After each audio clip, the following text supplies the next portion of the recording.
2, 1. Hey folks, welcome to Bouncing Brains. I'm Sean Hatfield. And I'm Freddy G, and I'd like to remind y'all that this beautiful episode of Bouncing Brains has been brought to you by Rockstar. If you ever want to feel like a rock star or just wired as fuck legally, catch a rock star. And generally, by drugs. You ain't got shit to do? Drugs! Children, I did not advocate that. All I said was Rockstar.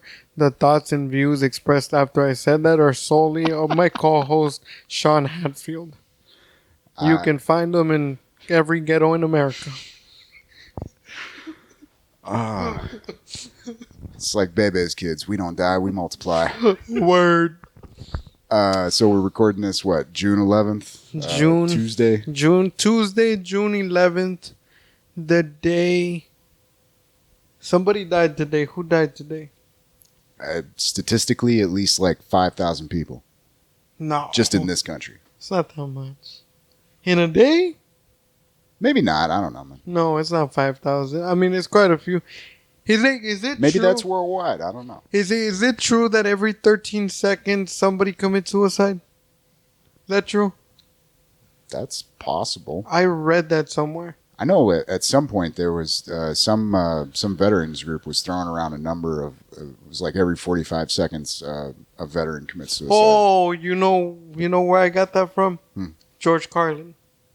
He has that bit, and I remember now, where he's like, and I'm butchering the bit, but of course you are. He said something about and I love fuckers that commit suicide because it's one less problem. It's every 13 minutes. 13 minutes? Every 13. There was a poll put out there that every 13 minutes. Oh, but it's a poll. I need a real study. No, but I think that's the one that was referred to in the George Carlin bit. That was like 10 fucking years ago, though. Yeah, like that was. So it's still 13 minutes? No, it's not. It's every 40 seconds. For 40 seconds. That's what I was looking for. So every 40 seconds? Yeah. Holy shit. Yeah, he says something along the lines of, he starts going into the bit, and every whatever minutes or seconds somebody commits suicide.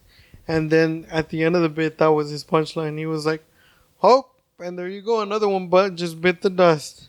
I vaguely remember that. Yeah. That wasn't off the last one, right? That was No, that was the second to the last one, I think, where he was at the Beacon Theater, where he was dressed in all black. Dude, that describes like several George Carlin specials. No, he Dude, he was dressed in all black in the last one.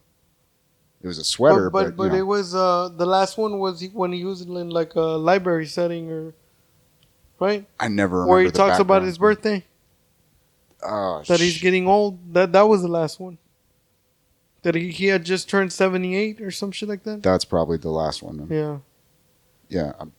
I know the very last one was the one where he's doing the whole like, this country's a club and you ain't in it. Yeah, exactly. So anyway, what was I talking about suicide?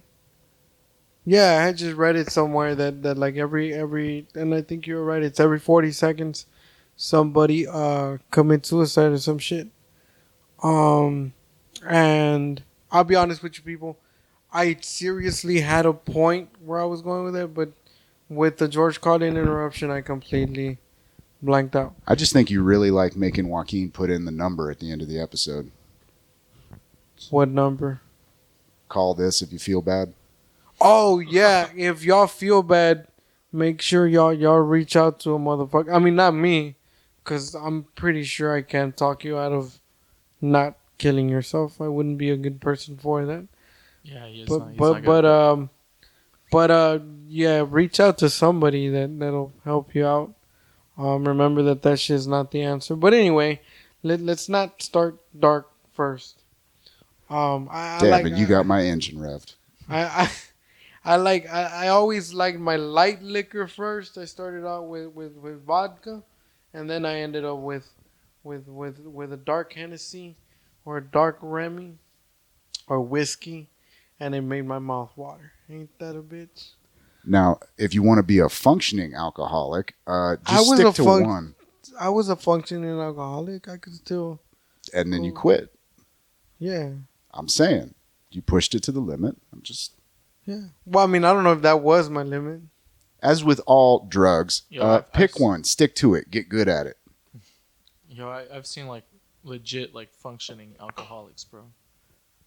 I'm. This is not a joke. Like Not that they have a problem. Like you look at them and like, whoa, dude, how do you make this like? Dude. How do you get plastered and just be so responsible at Yeah. the same time? And that was me. And just to be clear, Like. you're actually a functioning alcoholic in that you went, oh shit, I'm an alcoholic, and you stopped doing it. Yeah. That's actually how see, you be a functioning alcoholic. But see, the thing Yeah, is, yeah. the thing is that when I quit, like I never meant, like I didn't wake up one day and I was like, hey, today I'm gonna quit. Like it just happened. But going to what like Leo was saying, that was honestly, honest to God, man. God is my witness. Like, that was me. I would get shit faced drunk the night before, and I would wake up at 6 o'clock in the morning. By 7 o'clock a.m., I was working at a shitty ass fucking call center, and I was there at 7 o'clock every day, hungover, sometimes still drunk.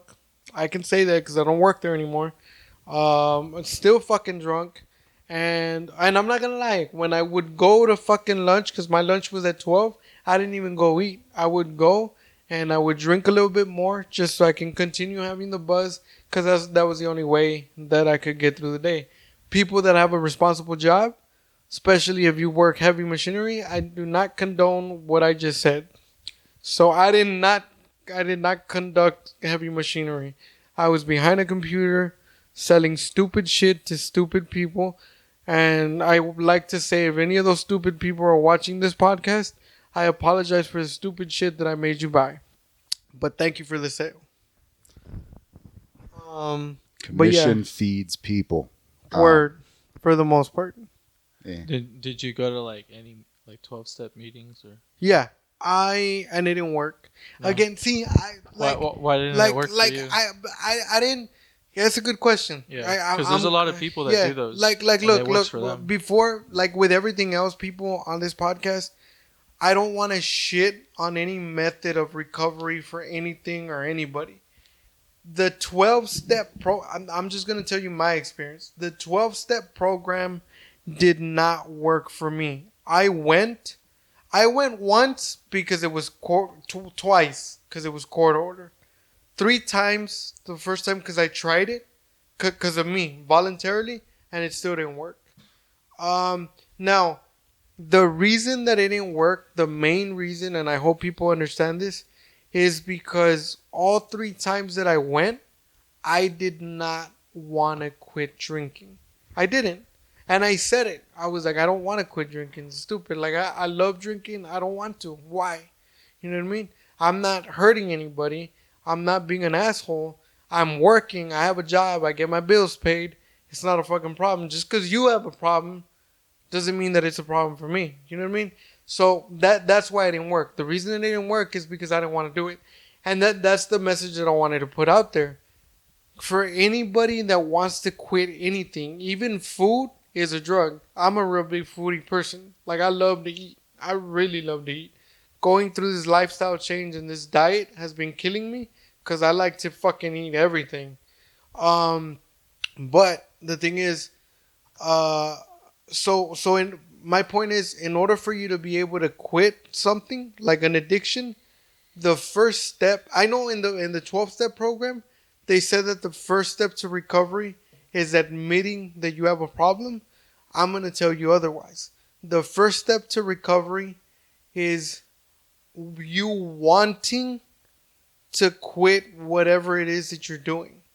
Like, you have to recognize that you want to do it. Once you recognize it, then you have to realize what the root cause of the issue is, and then you take it from there. Because if you're, and the other thing is, you also have to do it for yourself. Like, you have to do it for yourself, because if you do it for anybody else, it's never gonna work. If you quit for your girlfriend, this is gonna sound really fucked up and shitty, and I understand, but like, if you do it for your kids, for your family, it's not gonna work. It's the failure risk is very high. But when you do it because you want to and you do it for yourself, you'll have a way better success of like actually quitting. So that's the reason. That's the reason as into like why it worked for me and why the 12-step program didn't work for me. And now, ladies and gentlemen, I'm proud to say that I've been sober for 8.5 years. So, and when I say 8.5 years, I mean 8.5 years, not one single drop of an alcoholic beverage whatsoever. So, and also the reason being for that is because I've never been, and I can't be the type of person that I can have one drink.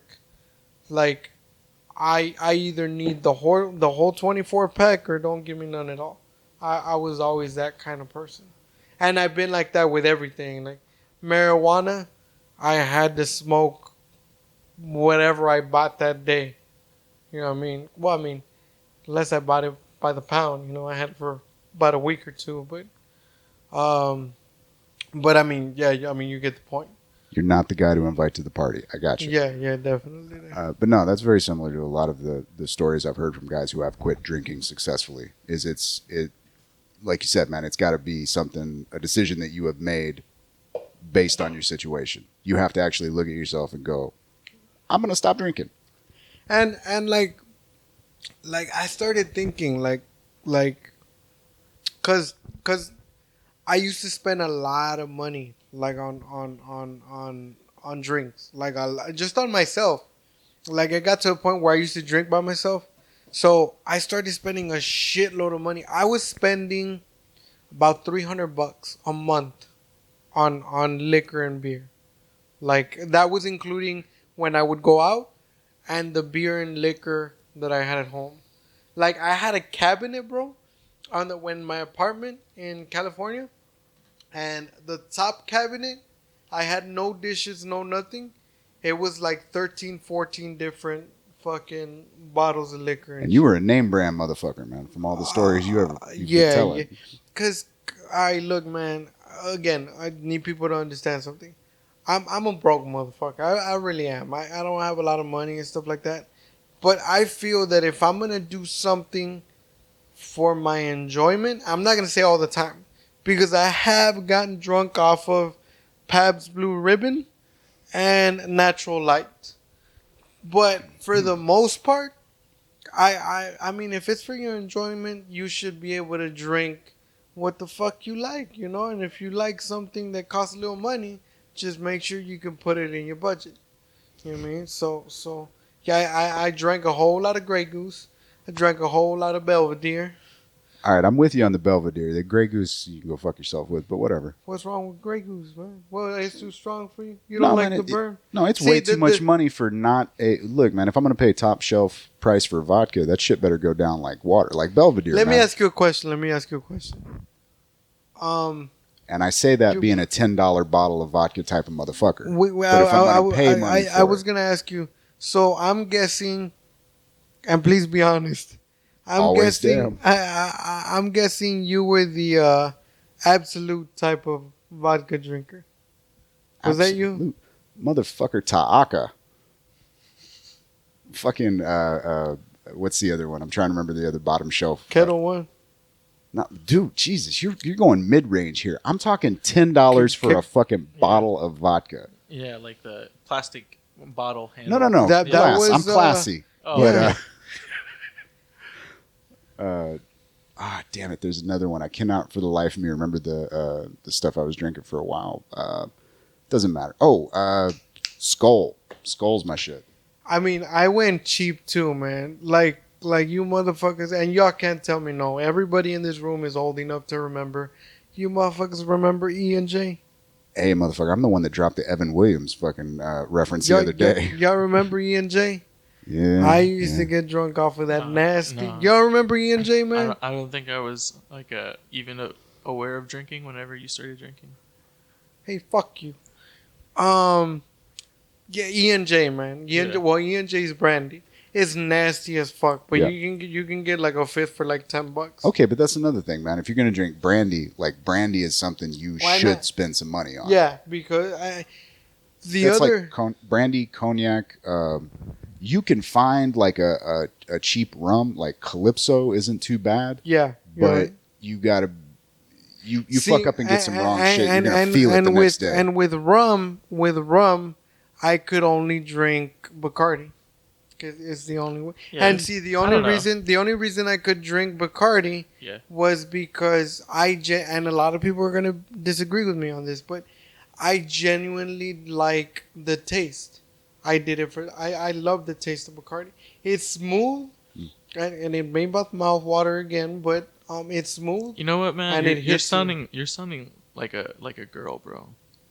What the fuck You is like wrong all with these Bacardi? expensive drinks. You like Bacardi because it has fruity flavors and it It's blends not well. fruity. Ooh. Did you ever drink Superior? Bro, Bacardi had all these like tropical flavors. Did you ever drink Superior straight dude, with a nah. lemon? Exactly my fucking point. That's my point. Thank you for pointing it out. I did not, and I repeat, I did not like fruity drinks. The reason that I didn't like fruity drinks, or excuse me, people, or Fruity drinks or people. or word, um, uh, fruity drinks or juice Yeah. mix was because it was too much sugar, and I was the type of person that I was gonna continue drinking like all night or all day or whatever it was, Mhm. and I can't fucking drink Hawaiian punch and vodka or orange juice and vodka all fucking night because Alright, I gotta- you're gonna throw up. I gotta ask you this: did you ever try a salty dog? Yeah, and Still too much. Nah, man, I couldn't do it. I don't know, man. I couldn't do margaritas. That is like the nastiest shit. It's too sweet, man. It's just way too fucking sweet. Yeah. I Especially mean- if you're ordering, if you're not making it yourself, they're using Exactly. mixers. And Yeah, it ain't right. exactly. That's another thing. Anybody that gives you a margarita, I don't care. I don't give a fuck where you go. Anybody Yo, that I gives was at you this bar one time. Quick note, where they had macho ritas. the fuck is that? Huh? Explain. Dude, it was like a margarita, but they like I think they blended beer with something else, dude, and they made like beer and like I think it was another like liquor, and they mixed it in with like lime. Well, they do that now. They do that with but it was like a big pitcher. they do that with Corona Yeah. and your favorite vodka, Grey Goose. No, it wasn't Grey Goose. I've never. I think it was like tequila or something. Yeah, Like, they do it with tequila too. Yeah. They do it with Hornitos. Hornitos in Yeah, I Corona, think it was Hornitos and Tecate. Yeah. Like I said, I quit drinking like 8 Yeah. years ago. I've never tried that. I mean, I've had beer and Yeah. liquor before. Just Well, not Yeah, I the was way gonna they do say, it. why not just have a beer on the side if you're gonna have a margarita and beer? Yeah. Yeah. Well, like I think they're I don't know. I think It's a gimmick. yeah, it was a gimmick. That's how, like, that's what I would do. That's what I would do. Like, again, people, Yeah. this is how you know that you're a fucking alcoholic. I used to, like, towards, I don't even know what to call it, towards the end of my drinking fucking career, if you want to call it that. Like, my point was that I just wanted to get fucked up. Like, the quicker I got fucked up, like, that was my thing. I wanted to get fucked up and quick. But I had built my tolerance so much that it would take me a while to get there. So what I would start doing because it would get expensive if you go out was what I started doing was I would order a beer and a shot of 1800. So I would take a shot, drink a beer, take a shot, drink a beer, and by the 7th beer, I was good. I was really good, actually. Like really fucking good. But that's how you end up running a tab of like $50 Yeah, man. by yourself. Yeah. Yeah. So I don't know, man. I when I was younger, like I thought I thought I was an alcoholic. You know? I got another story to go with that, but this is what I think, man. I think you just were drinking irresponsibly, you know? Maybe because I don't. Maybe because I didn't go through what you went through, but I don't understand. You know what? like, This kind of goes back to the No, conversation no, no. we were having. Yeah. Let him finish. What do you mean? Yeah, man. Because I was like always drinking, and I always felt like I needed a drink, dude, and I felt weird like on every night not going to sleep without getting drunk. Me you too. know. So, but I just went like a period of time without drinking, and then like I couldn't do that. I just started drinking again, and I drinking needed- in the way like a responsible like adult I drinker. You know? I got to the point where I needed to drink every day. Now Yeah. let me explain. Well, that's what I'm saying. Let me explain. Like what I mean by I needed to drink every day was every single day I had to at least have 2 beers or 2 drinks of something. yeah, As long as I had 2 of something, but I had to do it like every day. Like my day, I think I've said this on the podcast before. My daily routine every single fucking day, Sunday through Monday, was I would get off of work, go to Circle K because it wasn't a fucking Stripes back then. I would go to Circle K or 7-Eleven, and I would get 3 24 ounces. I would come home. I would either watch movies or I would play video games. I would drink those 3 24 ounces, and right before going to bed, I would have 2 6-ounce glasses of Hennessy every day. That was daily, and then on the weekend, I would have I would get fucked up, however much that took. But daily, it was a 3 to 4 24 ounces Budweiser preferably, and 2 glasses of Hennessy.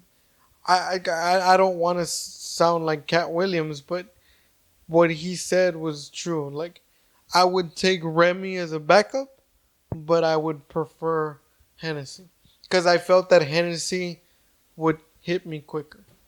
Remy's a little smoother. Remy's the type that you like your casual drink. Yeah. Like if you're out casual and it doesn't hit you I think too it's bad. good. I think maybe you like glamorize drinking a lot. Maybe that's like I just enjoyed it, man. Like Yeah. I just like you know how like like I just drank to get drunk. You know, like I didn't care what it was. yeah no you were Yeah. you were a raunchy drinking hoe. Yeah. No. I see. Going back to the kind of sort of the cigar thing. My thing was, man, that I drank so much that you develop a palate for it, and then you figure out what you like and what you don't like. But what a lot of people don't understand to this day about me is like they don't understand how much I enjoyed drink. Like I enjoy, like it was a pleasure for me. Like this is gonna sound totally fucked up, but I got to the point where I enjoyed drinking more than what I did having sex. Like I would choose drinking over like fucking or whatever. Yeah. Like because I really fucking enjoyed that. And that's when I kind of realized I was like this is an issue right here. And I dated women, honestly, man. Like I dated women that left me because of my drinking. Now, I wasn't irresponsible. Like I wasn't abusive. I was never a bad drunk, bro. But the thing, like I get it. Like I just drank so much that women didn't like it. Like it just, cause let's be honest, when you get really fucked up, dude. Like when anybody, man or woman, when you're really fucked up, we can all agree it does not look attractive. You tripping all over yourself. Hey, the right girl. I think the right girl still exists out there. That might. Nah. Think about it. Look, there are people who can socially drink better, but there's still that drunkenness to Yeah. them. Yeah, and I mean it just Like you were on one of the past episodes talking about being on mushrooms and seeing people's auras and shit. Like Yeah, dude. you can sense it. All right, if you put a drunk person in a group of sober people, you can spot the drunkie. Oh, for sure, dude. yeah. Yeah. Yeah. Then that Snoop. person. They're always wanting. If there's no alcohol, you just tell it. You could just tell right away that they're bummed. Yeah. You know, and if there is, like they're always taught like, I guess like putting themselves like closer to the alcohol. And like that was me, dude. Like I Yeah. would go places and they wouldn't have, bro. Who the fuck? Or you could tell that they would space out and just be like, Yeah, just who drink, you know? Yeah. who the fuck goes to a Peter Piper at 1 o'clock in the afternoon to a kid's birthday party, bro? And they told I didn't say. I swear I did not say anything. They came up to me. They were like, "Hey man, we just ordered a pitcher. You want a drink?" I was like, "Fuck yeah, serve me a drink, bro." I was the only one that got shit faced drunk at Peter Piper. I still remember they had a clown, dude. They had a clown blowing balloons and doing magic tricks and shit. And there was this magic trick that he was trying to do, and he was trying to be funny and shit.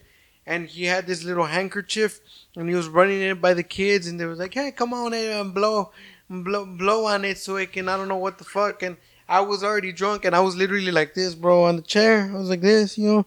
And he came up to me, and he was like, "Here, sir, you go ahead and blow on it too." And I remember telling him, bro, I was like, "You blow on that motherfucker." And then everybody just turned around. And my brother was like, he was like, "Hey, man." And then I remember ordering another pitcher.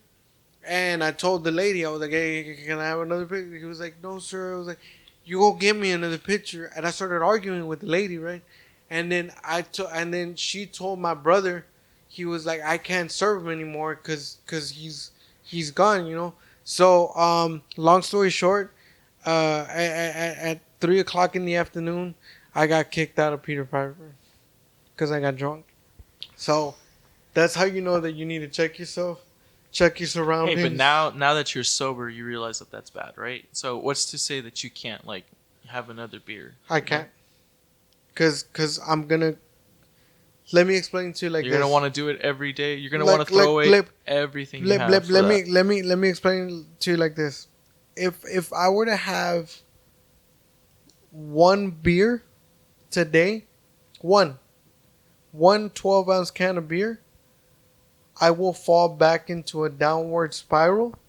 And my biggest fear is that this time, if I fall back into that downward spiral, I will not be able to recover. Because another thing you may not know about me, man, like when I tell you and when I tell people that I'm a recovering alcoholic, what that also means is that today, right now, every day, I still crave beer every single fucking day. I just abstain from it. And sometimes people don't understand like how hard it is. There's days, man, when I'm super fucking stressed out. I'm not gonna lie. I'm gonna admit something right now that I don't think I've talked about it before. But the day, uh, the day of my mom's uh funeral, I almost relapsed. Um, and I can tell you how close I got to it. So after the funeral, we all went home to my dad's house, and everybody was crying there and shit. And I just left, right? I left. I even left my wife there. I didn't tell her anything. And I went to a store way the fuck up out in Alamo because I didn't want anybody to see me. And I went and I bought a 12 pack. I bought it, paid for it, and I took off. I went to a hotel in Alamo and I parked in the parking lot and I contemplated for like 45 minutes in renting a room and just getting drunk. But I go back to what you just said like 3 minutes ago. The thought in my head was like, are you gonna throw away? At that time, it was 6 years. Are you really gonna throw away 6 years of sobriety, knowing how hard it was to like get here. And I mean, I'm not gonna push this on anybody. You can believe what you want. I personally believe in God. And I started praying, and and uh, and I pulled out of the hotel, and I started driving back this way, and then when I was driving back this way, I pulled over and I saw a homeless dude, and I was like, "Hey man, would you like some beer?" And he was like, "Huh?" And I was like, I got this pack of beer or whatever. Would you like it?" And he was like, "Hell yeah, man." And I was like, "Here you go." And I drove off. Maybe that wasn't the right thing to do now that I think about it. Giving my advice to somebody else. But yeah, that's how close I got to it. And well, my wife at the time, she kept up calling and calling, and I never answered.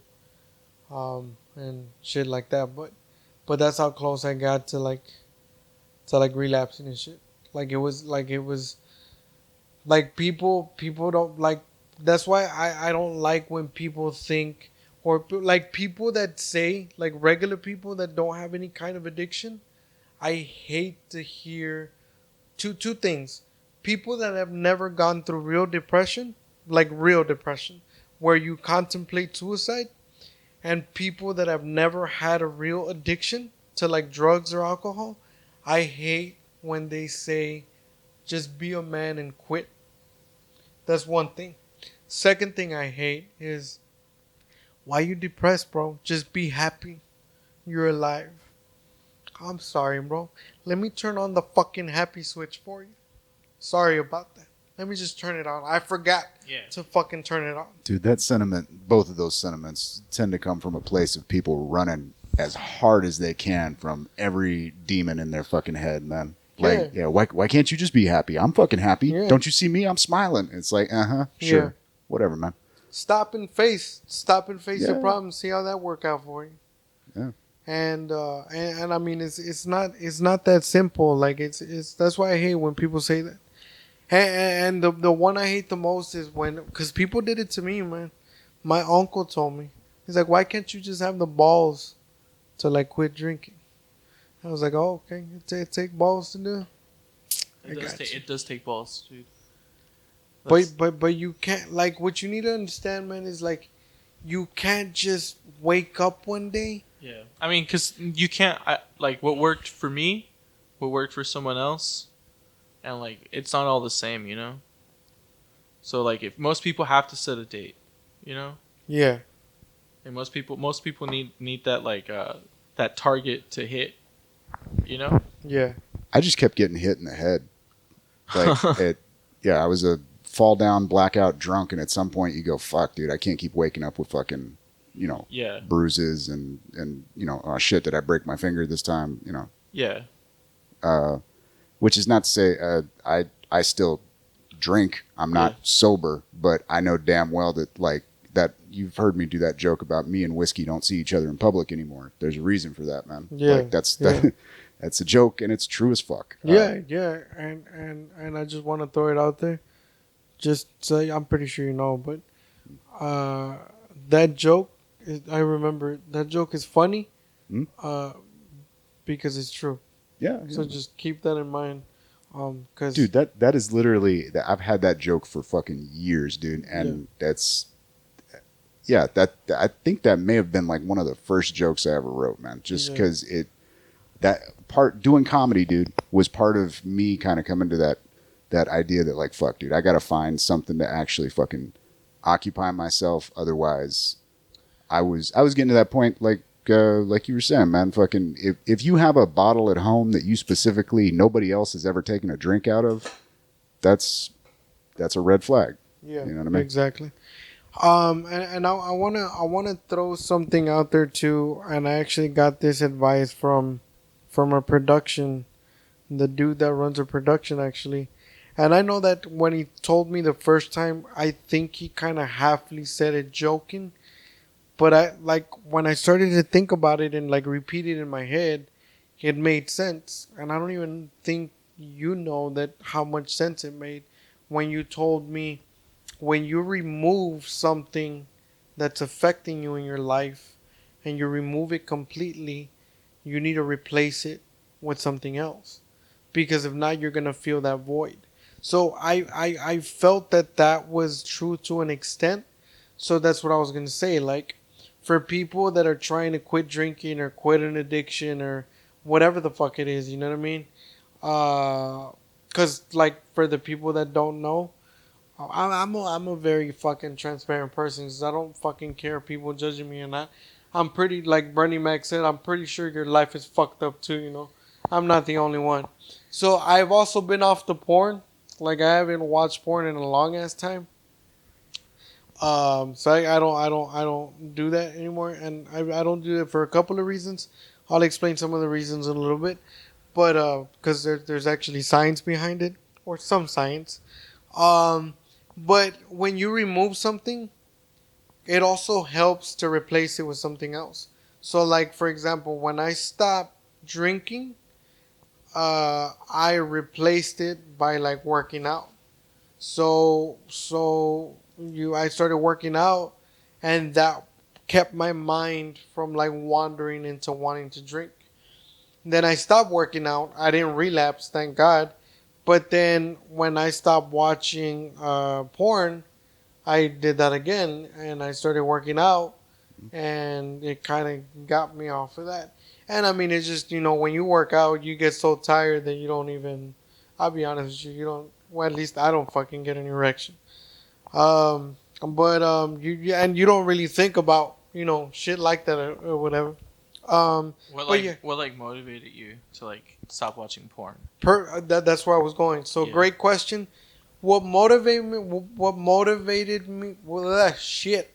What Because that's a drug also. Like, Yeah, that is also a drug. Let me explain something about a drug. People think that a drug is cocaine, marijuana, heroin, cigarettes, liquor. A drug is anything, any person, anything that you abuse, period. That's what a drug is. Working out can become a drug if you don't find a balance. Eating food can become a drug if you don't find a balance. I want to throw a clarification in there. An addiction. An addiction. Yeah. Let's call it that. An addiction. Anything that you abuse becomes an addiction. But going back to your point, I don't know how to pronounce the word correctly, so bear with a motherfucker. I'm not an English master. Um, you become you, and this is where I say that science comes into play and psychology. When you watch porn without you knowing, you start to become desensitized. So and this is gonna sound weird, and I think only people that have really experienced it will understand. But you start to literally not care about anything, meaning, like, you start being unsensitive to feelings, towards people, towards things, and then not only that, but you also get weaker because every time that you get an erection and you end up, like, jerking off or whatever, you just, you're losing testosterone, you're losing vitamins and shit like that. But the most important part is that you become desensitized. So this, I actually researched it. The science behind it is there's a part in our brain that handles our emotion and shit like that, and then there's another part in our brain that literally handles our sensitivity, how sensitive you are to things. Period. So I'm gonna give you a couple of examples. Like all sorts of stimulation. Like Yeah. not even Yeah. like conversation. So, and, yeah. So that's where I was going. So, like, for example, like, I'm gonna give you real quick examples because I don't really want to go into detail about it. But, like, this is the only example that I can think of, and I don't know why I always think of fucked up shit. But, like, if us here, because we don't, I mean, at least from what I know, we don't really live in really fucked up environments, like, for example, Iraq and shit like that. Mhm. So if we were to walk out right now and you see somebody get shot, in the head right in front of you, it's gonna impact you in some kind of way. And that's because that's kind of that part in your brain, you're sensitive, and you don't see that shit every day, right? But if you take a kid like from Iraq or Iran or whatever, that they see war every day, and that's what they're used to, those kids grow up desensitized to their environment, so they can see that kind of shit, and it's not gonna affect them, the way it would affect us or whatever. Same thing with like pornography. You stimulate that nervous system so much that after a while you don't feel anything. And not only that, but when it comes to like attraction or thing, I mean, we're all adults and shit, like, or things that cause you a physical erection or an attraction to whatever it is that you're attracted to, like a woman if you're heterosexual, or if you're a man and you like a man if you're gay or whatever, like that becomes, you become desensitized to that, and it's harder for you to even become emotionally attracted to that. So I started to notice Yo, that if you want to cry, bro. nah, I started to notice Is that your kink? Oh, all of the above, bro. that I started to notice that was happening to me.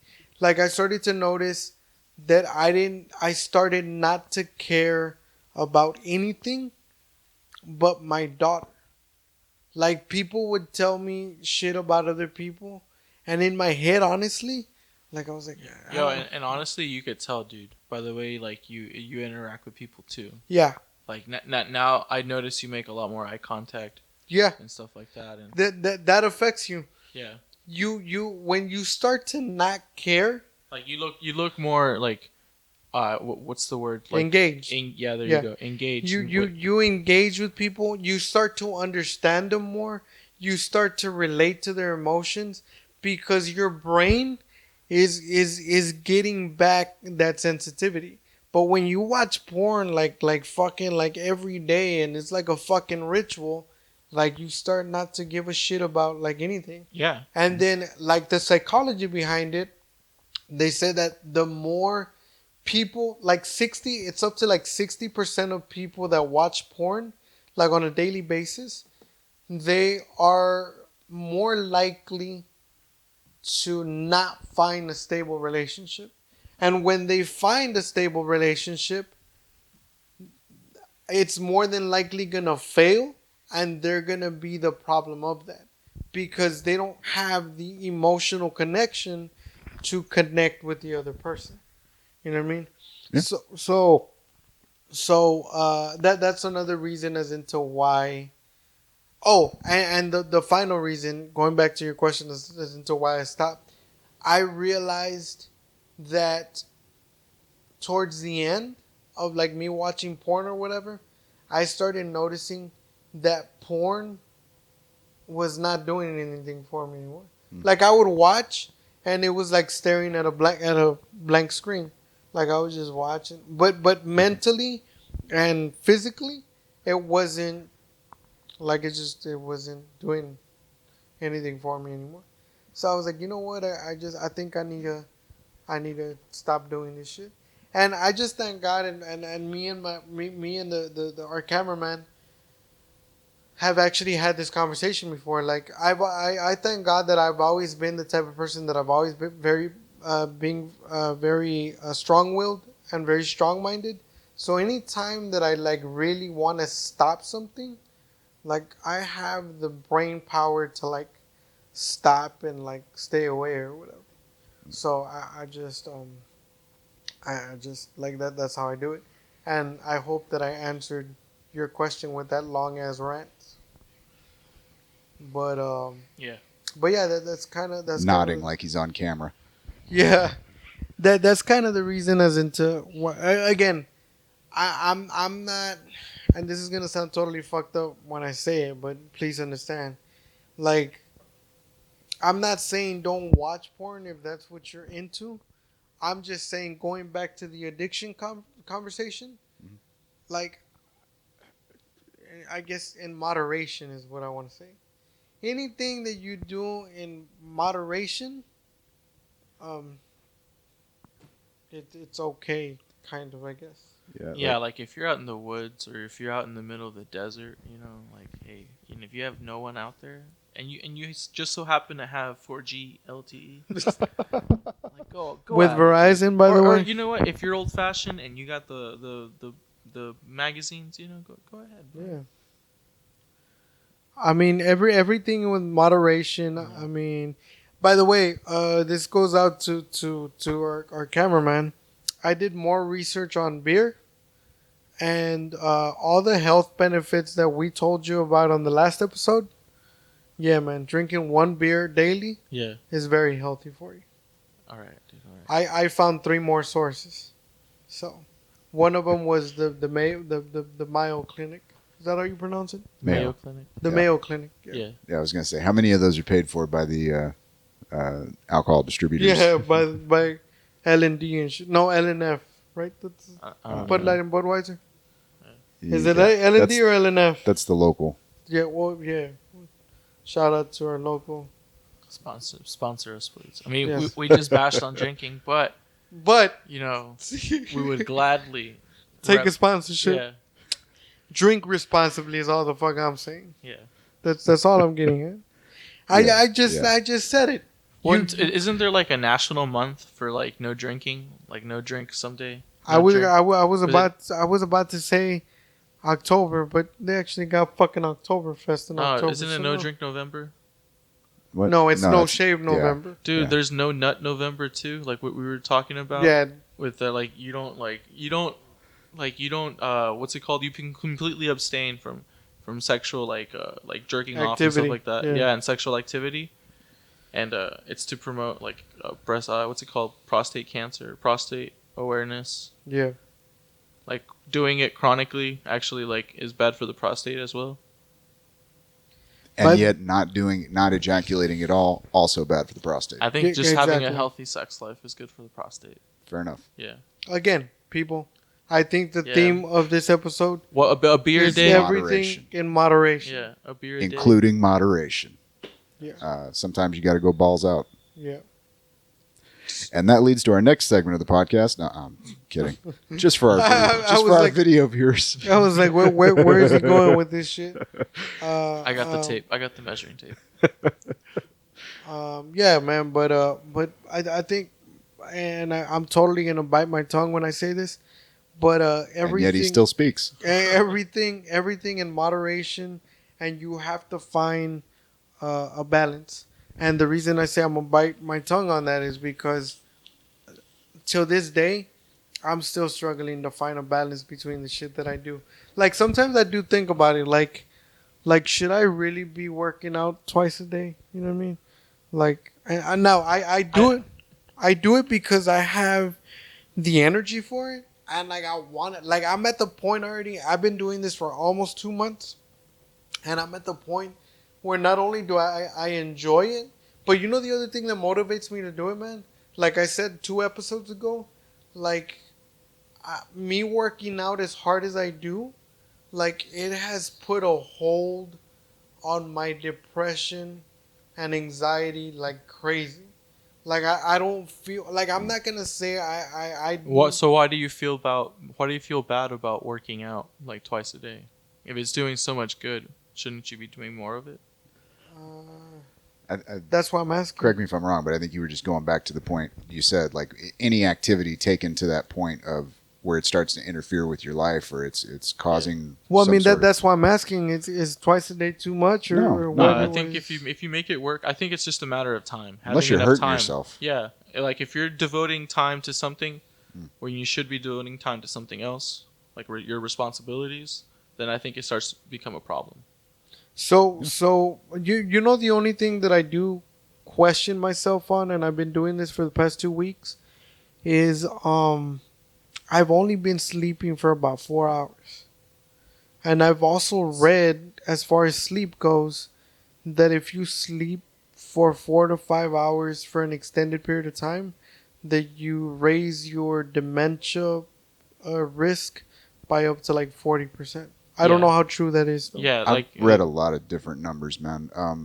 Some people can get by on, say, 4 to 6 hours. I do 4 and 5 hours a lot. bro, I think if you take a nap, maybe if you do that every once in a while. I don't have time though. No, Dude, but I think, if you're not tired, don't sleep. yeah. I mean, it's not like you're taking any well, you're taking some stimulants, but like caffeine. Shout out to Rockstar. Yeah. But caffeine, go ahead. Sorry, I was. Don't tell the cocaine joke. Don't tell the cocaine joke. Anyway, yeah, man. If you find yourself not being able to sleep, I would say maybe cut back on the caffeine a little bit. But if you're just, Oh, I don't have that problem. if you're Not being able to sleep, yeah, like if you try like to go, at night. yeah. No. Do you have problems waking up in the morning? Hell no. I Then you're think, good, man. yeah, dude, I think naturally, dude, your body just sets its rhythm, So just let your body, dude. Don't be like set that hey, every day since my body's been waking up at 4 a.m. like to stay to that, Yeah, yeah. Like if your you body- come to some point where it's like, hey, man, I want to sleep a little longer, just go ahead and sleep a little longer. Yeah. But if you wake up and you're like, hey, dude, you know what? I'm ready, dude. No, I wake up with an alarm. I think that if I wouldn't set the alarm, I Yeah. wouldn't wake up.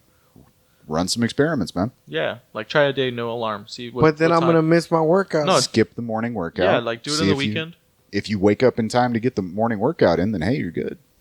Just gauge it, See, Gotcha. hey, what's my natural time? And go to sleep at a reasonable hour. Don't like stay up too I late. normally go to sleep like at 11:30. At 11:30. Yeah, this is very similar to the conversation we were having yesterday about like when you're trying to lay out like a schedule for something that you're going to be doing on a regular basis. You're trying to turn this into a habit, so that part of that is so that when you do deviate from it, you know what I mean, either on purpose or due to circumstance, you're like, that doesn't work. You can snap back into it. You know the other thing that I've noticed.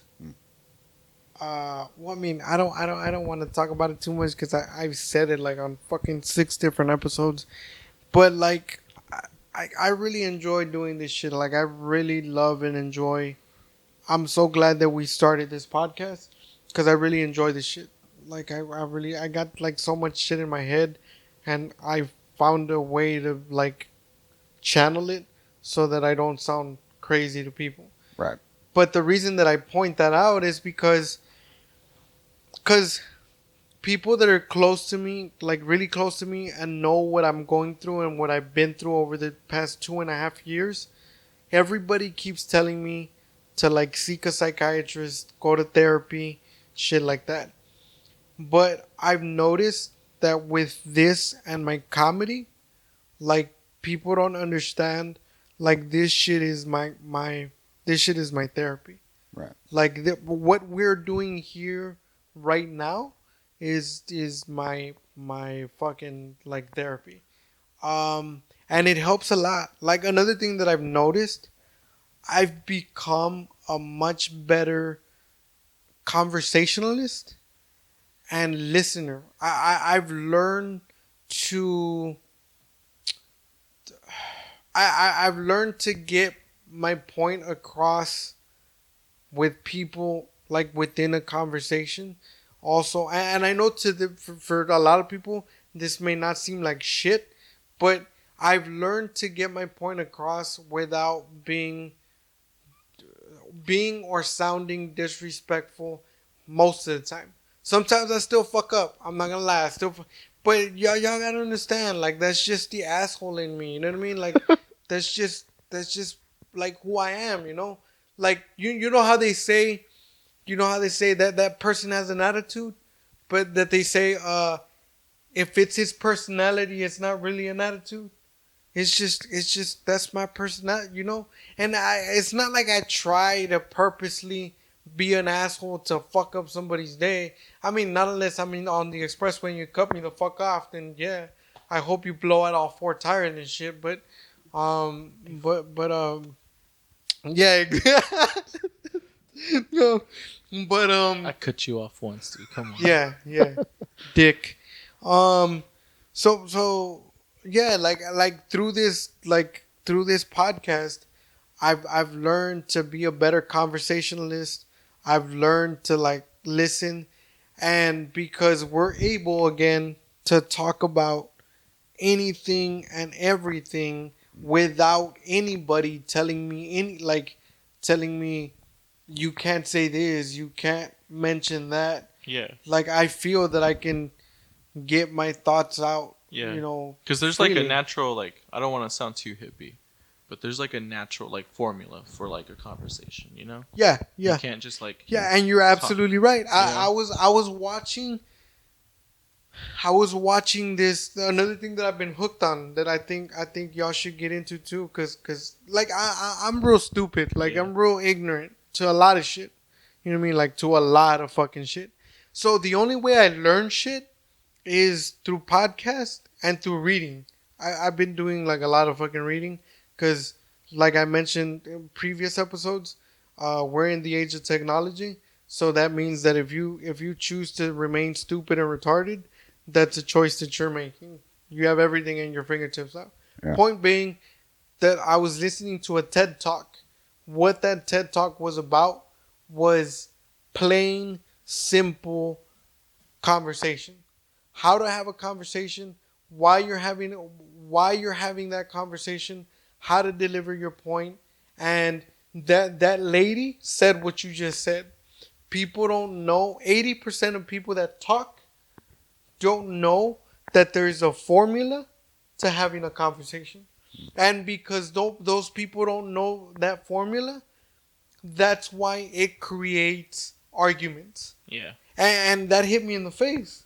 I was like, if we would all be a bit more like educated, and I'm not saying you got to be smart, just be respectful and educated, Yeah. we would go like a longer way and we would be able to have a better dialogue. Yeah. And maybe we wouldn't fucking have war. We'd still have war. Well, It'd yeah, just be like you'd see it coming. It wouldn't be somebody blowing up going, fuck this shit. Like, exactly. Hey, like, yeah, and that goes with like, I guess it's like I guess it's something that you don't realize until like you start looking at yourself and like, hey, exactly. why am I like yes, warding off all these people? Exactly. Exactly. And maybe I'm jerking off too much. And people maybe I'm like too confrontational. That goes back. Skills. That goes back to this podcast. Through this podcast, I've learned to talk. That's why I think me and Sean's personality mesh so well, because on almost on every episode, and people, I want you to understand this as well. When we hit record, I need you to understand something. None of the shit that you see is planned.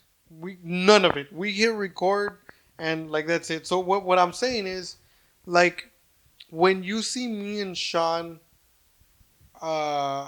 play good cop, bad cop, devil's advocate, you know, and the angel, like, we don't plan that shit.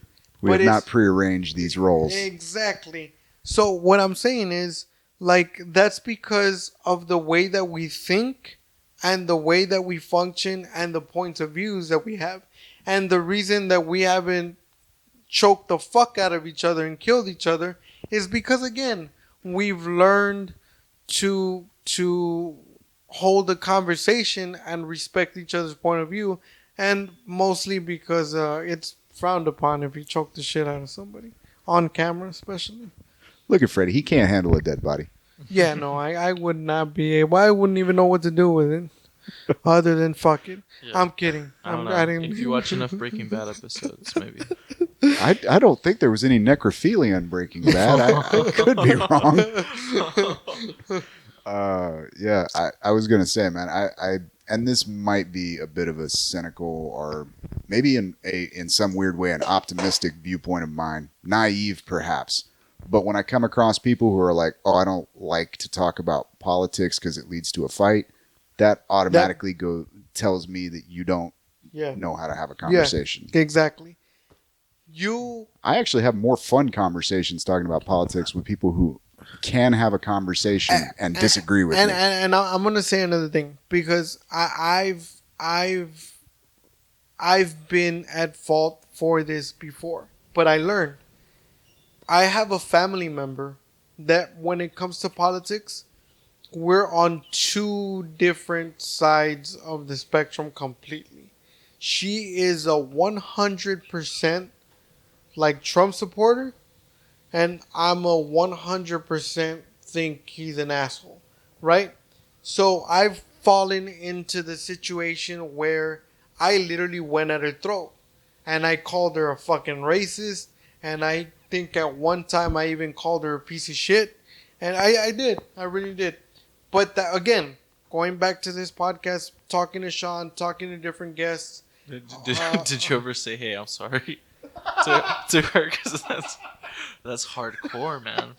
I mean, That's not the point. yeah. But no, I'm fucking with you. I actually did publicly apologize. I did. I will say that. Because at the end of the day, we're family. You know what I'm saying? So I caught myself. I caught myself, and I was like, you know what? If I'm such a because I also called her childish and immature, right? So I caught myself, and I told myself, I was like, you know what? The one that's being really childish and immature is me, because I'm not.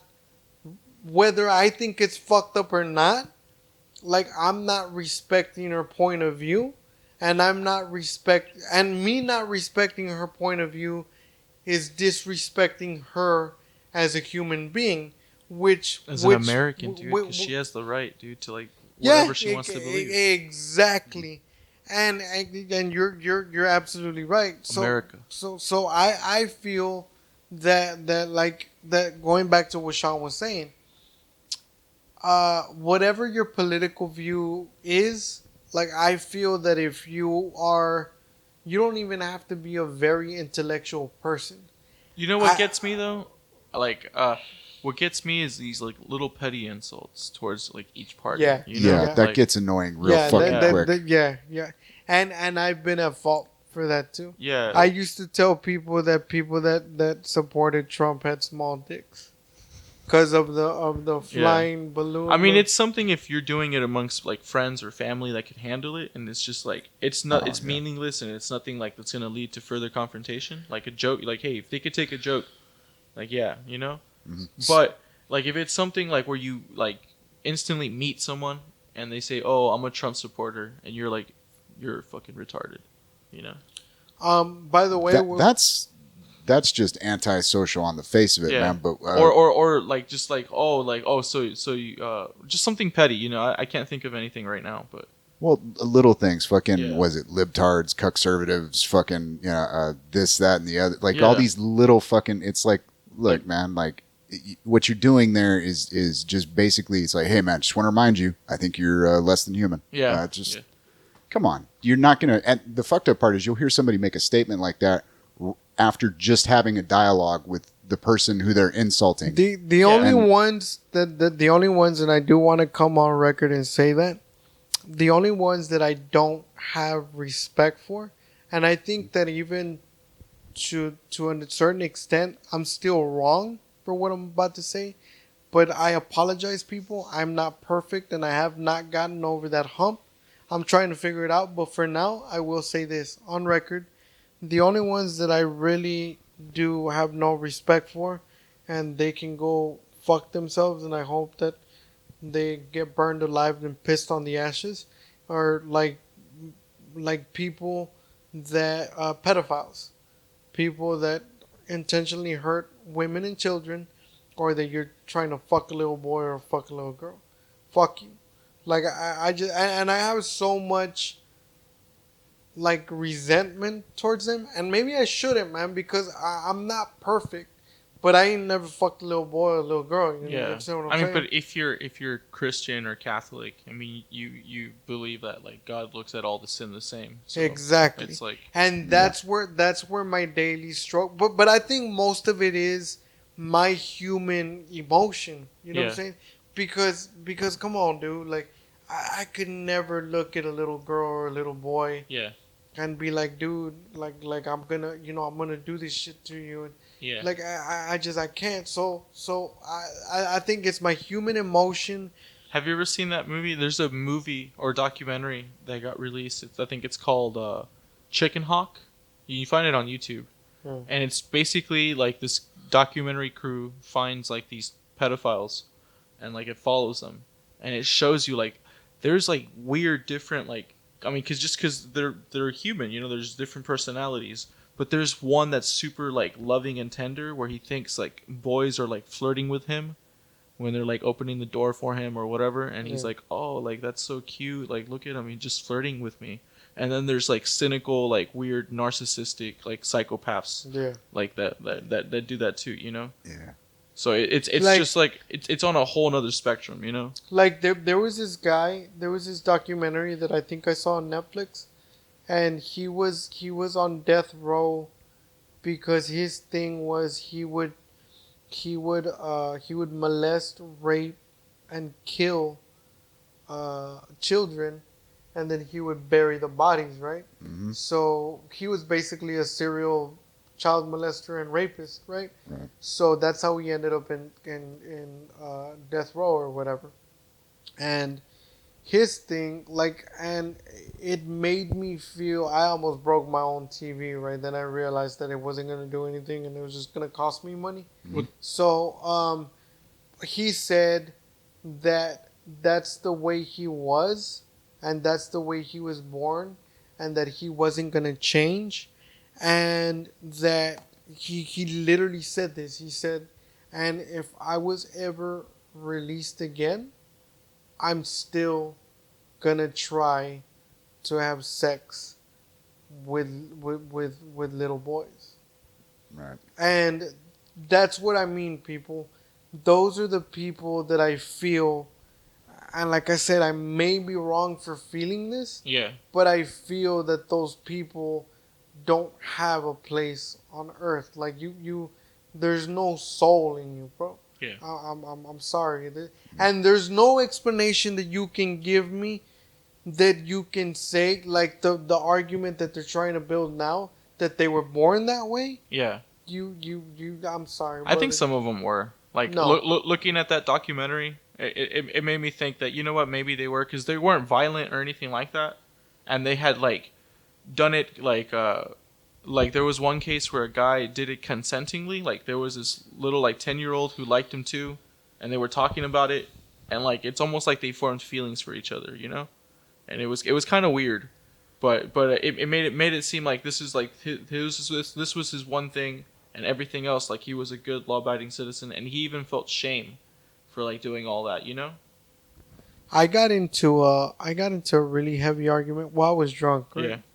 But I mean I was tipsy because I still knew what I was saying and Like what I was he doing. wasn't an Albert Fish. What? There's like a famous famous serial killer, serial killer, like child rapist, cannibal Yeah, that like was named Albert Fish. Albert Fish. Managed to avoid that one. Oh, dude! Yeah. If you ever have the time, look him up. There's even a movie about him. Yeah, Yeah.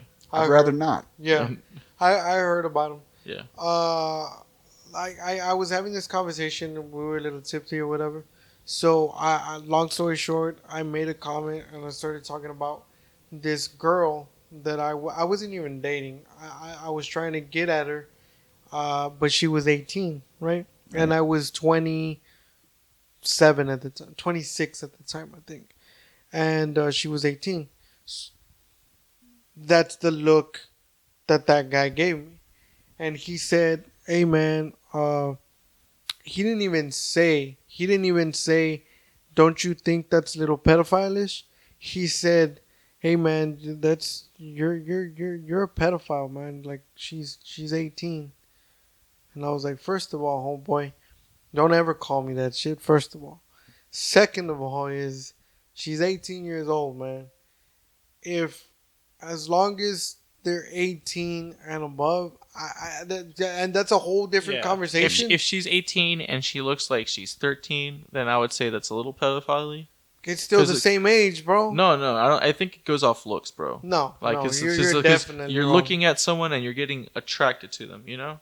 She's So if 18, they look dude. if they look little, like if they look younger, I think that's like But if she looks like If she's 18 and she looks like she's 23, Nah, bro. I don't agree with it. Do you agree with that? All right.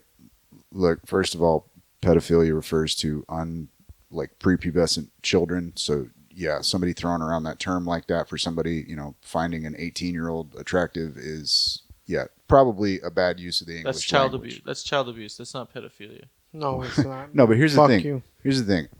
My reluctance to mess around with girls that young has more to do with the mental state. Like they just Well, I didn't say she was retarded. no, it doesn't matter. They're functionally retarded at that age. The fuck did they know? Like I know that's like a old man get off my lawn type of thing, but yeah, man, I was functionally retarded until I was like 26, 27 years old, man. Yeah. Incapable of in any way engaging in the world that was useful and productive. All I'm saying, man, is like I believe that I mean, this is a whole different conversation within itself, but I feel that if they like people that say, "Oh, I can't believe that she's 18-year-old, she's 18 and she's marrying a 40-year-old." It's like, bro, first of all, she's legal. He's 40. If they're attracted to each other, if they're in love, I don't care even if they're not going to get married. Even if they're lovers, dude, leave them the fuck alone. Now, if he's 40 and she's 15, Yeah. that's a fucking problem right there. You understand? Oh, like the guy, remember the guy? This is a true story. So, can I say this on air? What happened at the police station? Just don't give anybody's name. Okay.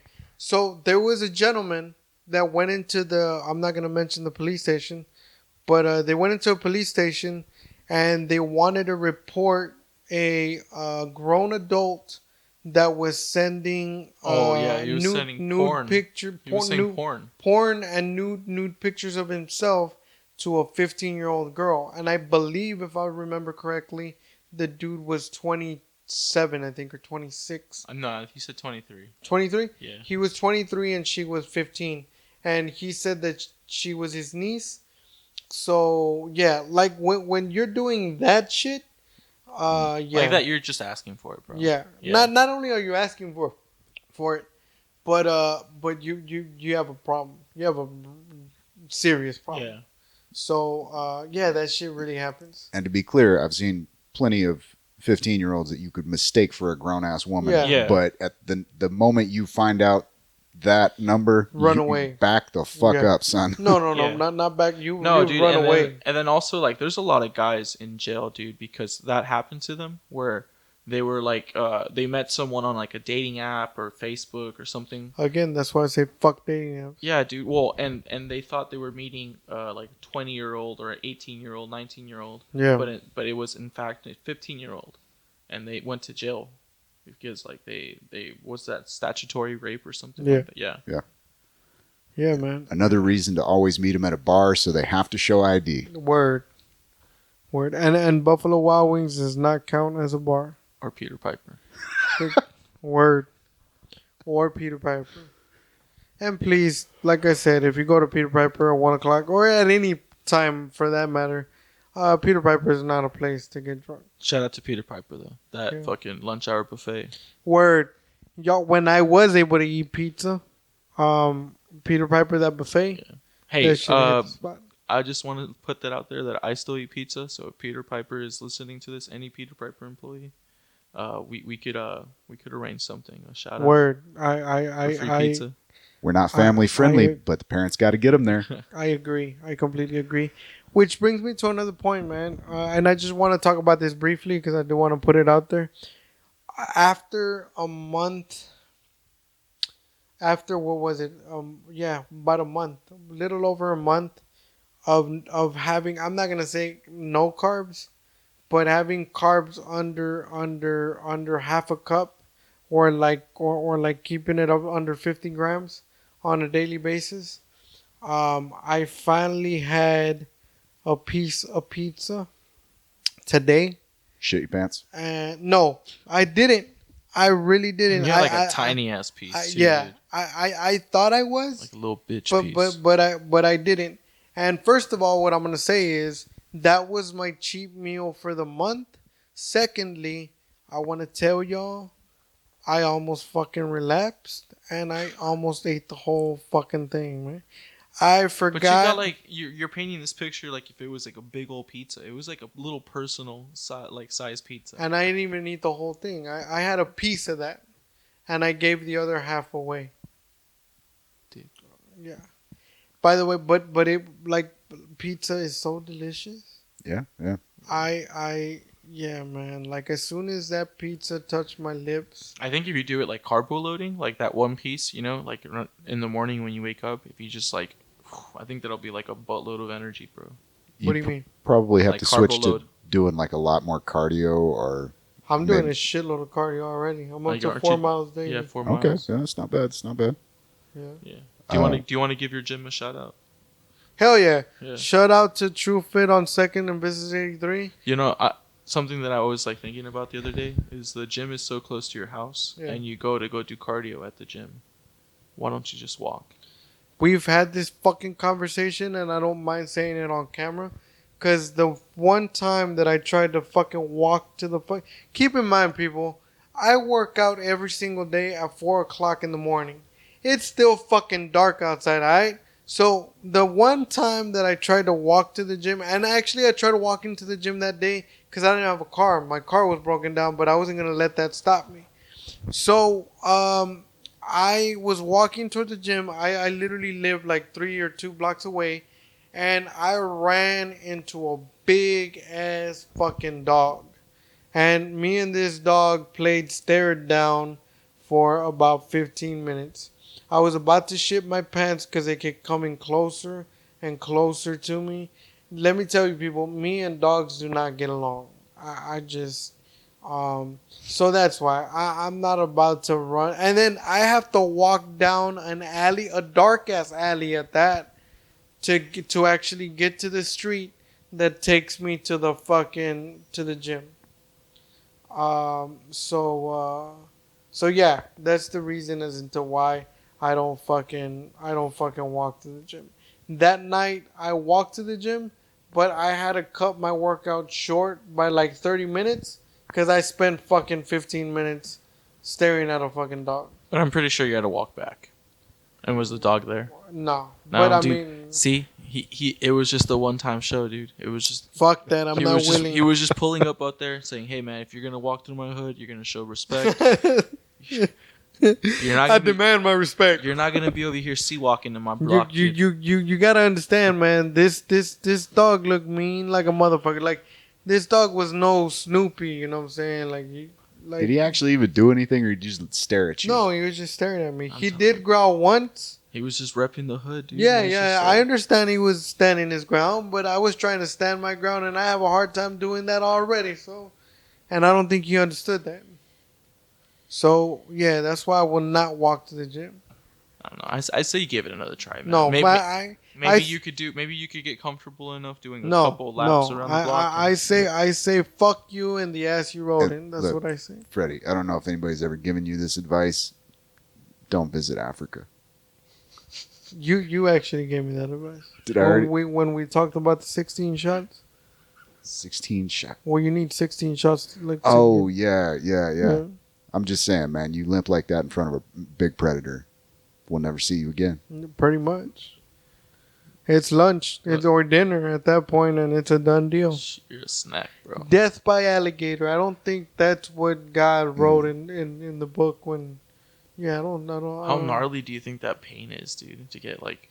I think honestly, That's like real is their shit. bite as strong as the Oh. sharks?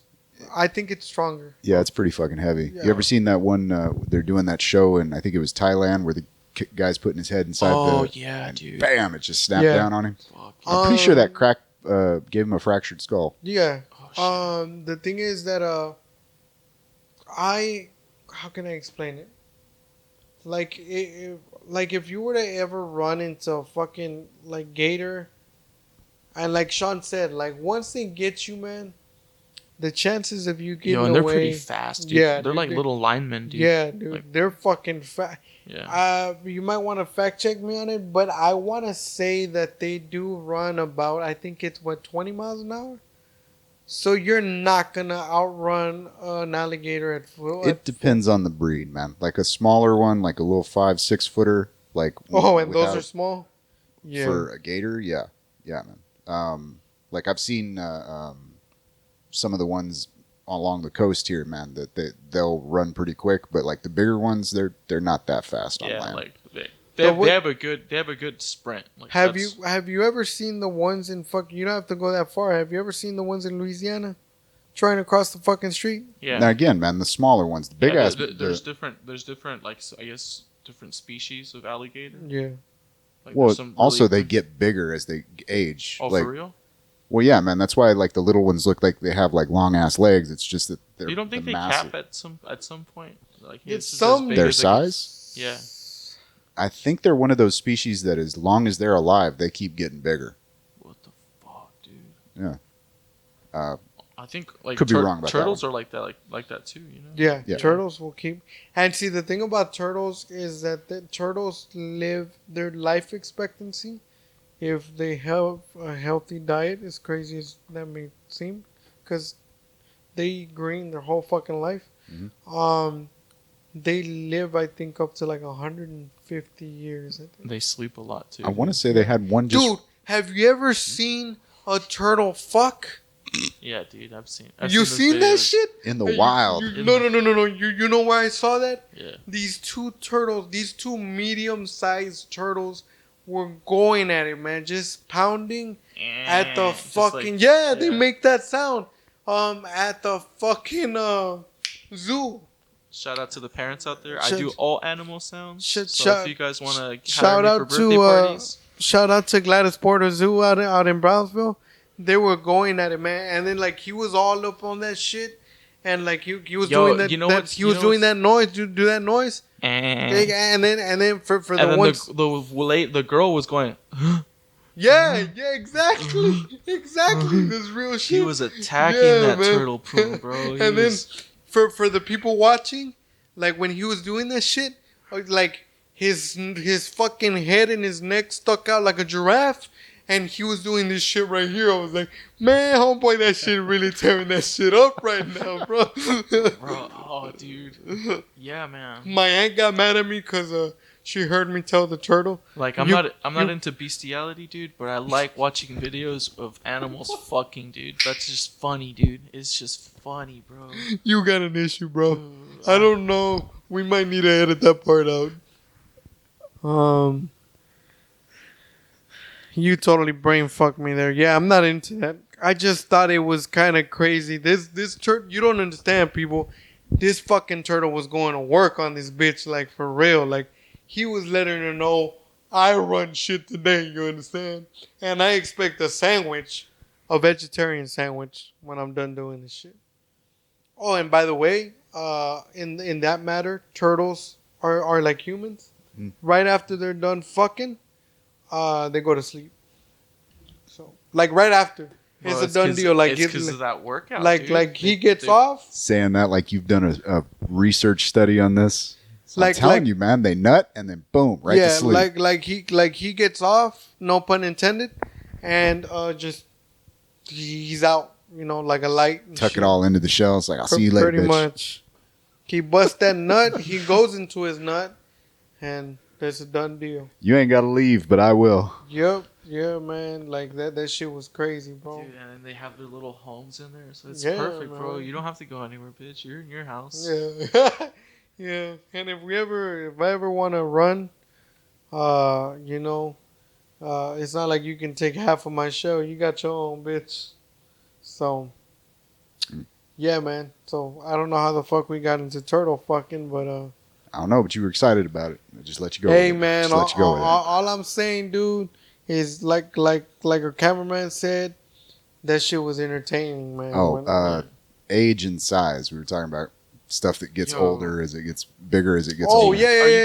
Are you guys do you guys believe in evolution? Depends where. Like that we came from monkeys. Not the monkeys, but like life started as one cell, and then that cell multiplied into several different things. No, I don't believe that. No, Yeah, I do. you do. I think it's a lot more complicated than Well, a lot of people explain it, but yeah. yeah.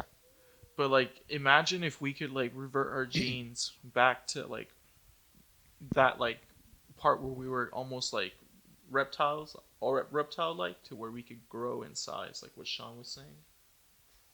As we get older. But That actually might not. That might predate. Actually, that most likely predates reptiles because we broke off way before that. Man. Oh, for real? Yeah, I'm granted. We can argue about the family tree and all that shit, but you also got to take into effect. What I found interesting is a couple years ago they did a study on high altitude wind streams, and they found that there's actually a layer of basically viruses floating around in the atmosphere at about like 30,000 feet. Oh, no joke. Yeah, and I found that like extremely fascinating because one, they were finding that a lot of the viruses were not. It's not the kind of thing that you would get sick from. It's just all these variations on because what a virus basically is free floating code, right? Yeah.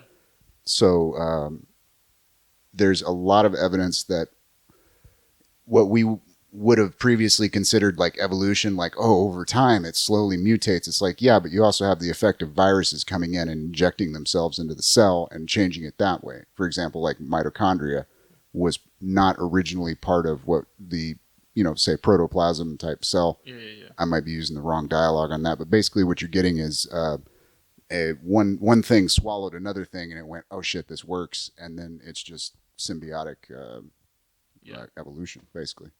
So like the idea of kind of turning back the clock on it would probably not work because there's probably a lot of stuff in there that is from the outside source. I got you. Yeah. And then you got like the whole like what is it, panspermia theory where basically we could have viruses coming in from interstellar space. So I think that theory is true. This was we lost you, Freddy. no, you didn't lose me. It's just oh, and I totally believe we came from monkeys, man. I was watching a Yeah, video dude. the other day of this girl I, doing some free climbing, like bouldering, where she was like doing yeah, like dude. a straight horizontal. Yeah, Jesus. I've seen people regain like function of their like thumbs or like their feet like as hands, like you know how monkeys do it to like walk on all fours and like climb like using their hands or their feet at the same time. Like there's people like what Sean had mentioned where they just climb like monkeys, dude. Because from an early age they started developing this like way of climbing trees, and they like revert back to like having their feet almost like not like exactly like monkey feet. It doesn't have a thumb. I was just gonna say like I don't believe that, and I got plenty of like discussion towards it, and like not only discussion, but questions to a lot of things that you're like saying. But I mean that's gonna take another 3 hours. So yeah. I was But, watching this little mini documentary on a family in fuck, I'm trying to remember. I think it was Pakistan, where essentially it was a small village and it was like generational inbreeding type of thing, and this like first cousins or something like that. Anyway, they got married, started having kids, and like half of their kids like came out wrong. They were walking on all fours was the thing, and it was something to do with the back. And a lot of people were theorizing like, oh, maybe it's like a gene throwback or something like that. And what they found was it wasn't a gene throwback. It was just like their back was missing like a vertebrae or something like that, something to do with the hips. And basically, they could do kind of like a chimpanzee type of walk. They could stand upright and they could walk on all fours. But all it was that slight modification to the bone structure. And I found that kind of fascinating because it's like, yeah, man, it's there's slight modifications there. It's like people that, sometimes occasionally we get six-toed motherfuckers. You know what I mean? yeah. Every once in a while you do see somebody come out with like you were talking about like being able to regain like the function of your big toe is like a gripping thing. Like you'll see people that are kind of born with, for lack of a better term, monkey feet type of shit. I have a question that I was pondering earlier today actually, because I was watching an interview. and I rarely watch this kind of interviews because I'll be honest, I get a headache listening to the president talk. But I started thinking because this dude was still with like global warming not being real and shit like that. Yeah. So I started to ponder this question, and I wanted to ask you two, um, if well, before I ask it, we all do understand that global warming is real, right? Yeah, we're on a warming trend. Okay, good. I just wanted to make sure. Okay, so then my question becomes, if you had to convince somebody that global warming was not real, how would you do it? That's the expression I was. Yeah.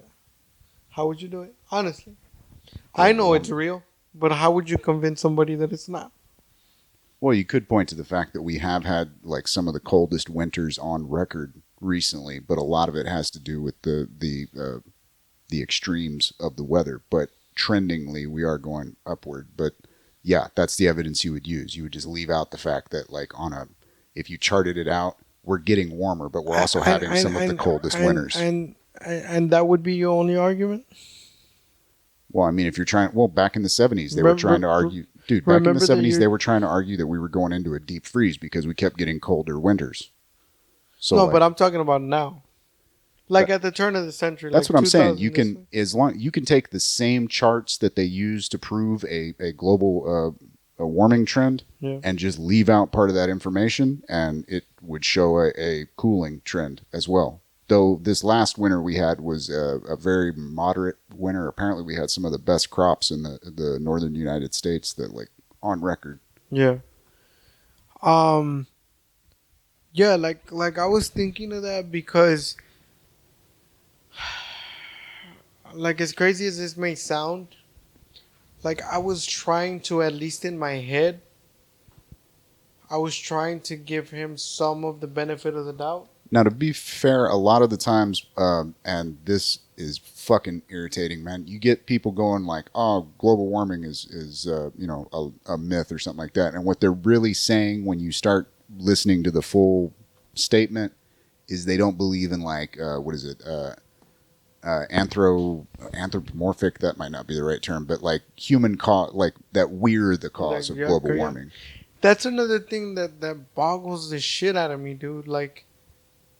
They're probably baby boomers. The way that people think. Well, a lot of people they cherry pick information. They hear that we are getting more sunspots, so that is part of the heating process. It's like, yeah, but we're keeping more of the heat because we have more CO2 in the atmosphere and more methane. And like people, what boggles me like a lot is when I hear people say that too, like that we are not the cause of this. Like the other thing that people don't believe in, like people don't believe in like overpopulation, and it's just like statistical shit. The more people you have, the less resources. Okay, again, I would put that, or not again. I will say that I would put that in the same place as man-made global warming, or man-made global warming. But you believe, but basically what I'm asking you, you do believe that we are part of the cause of this issue, right? Yeah, a lot of our activity has led to more, what do you call it, greenhouse gases, for lack of a better word, in the atmosphere that because we are in the middle of a sunspot period. Here's the dividing question. What? You guys both believe in global warming, and you guys both believe that it's man-caused. Most of it. No. We contributed, but this motherfucker would have been getting hotter regardless. Yeah. Well, the majority of it is man-caused. Yes. Without us, it would not be a long-term problem. Okay. Do you guys believe that most of it's coming from gases emitted from like vehicles and transportation, or do you guys believe that it's mainly coming from like agriculture,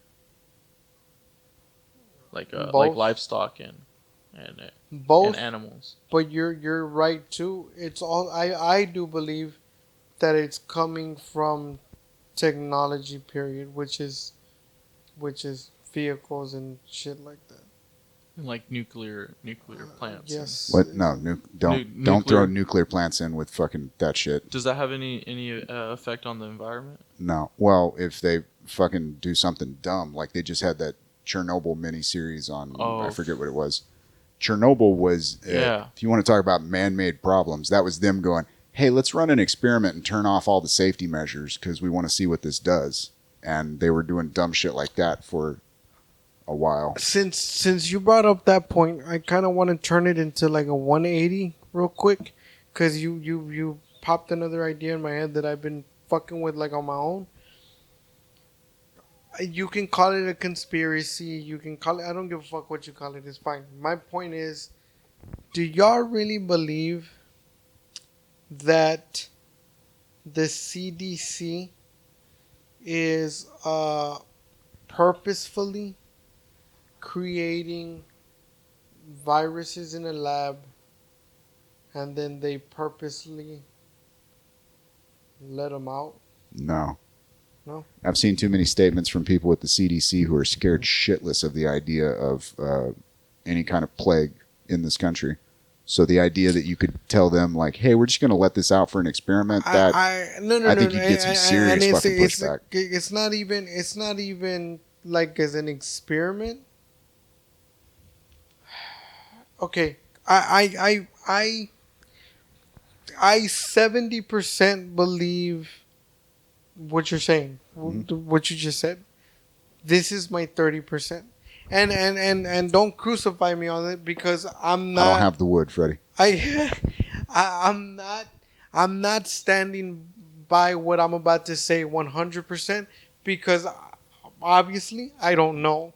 Right. But I've heard arguments, I've read articles, and if you really sit and think about it deeply, what those articles are saying and the point that they're explaining, like, it does make sense. This is what I'm saying.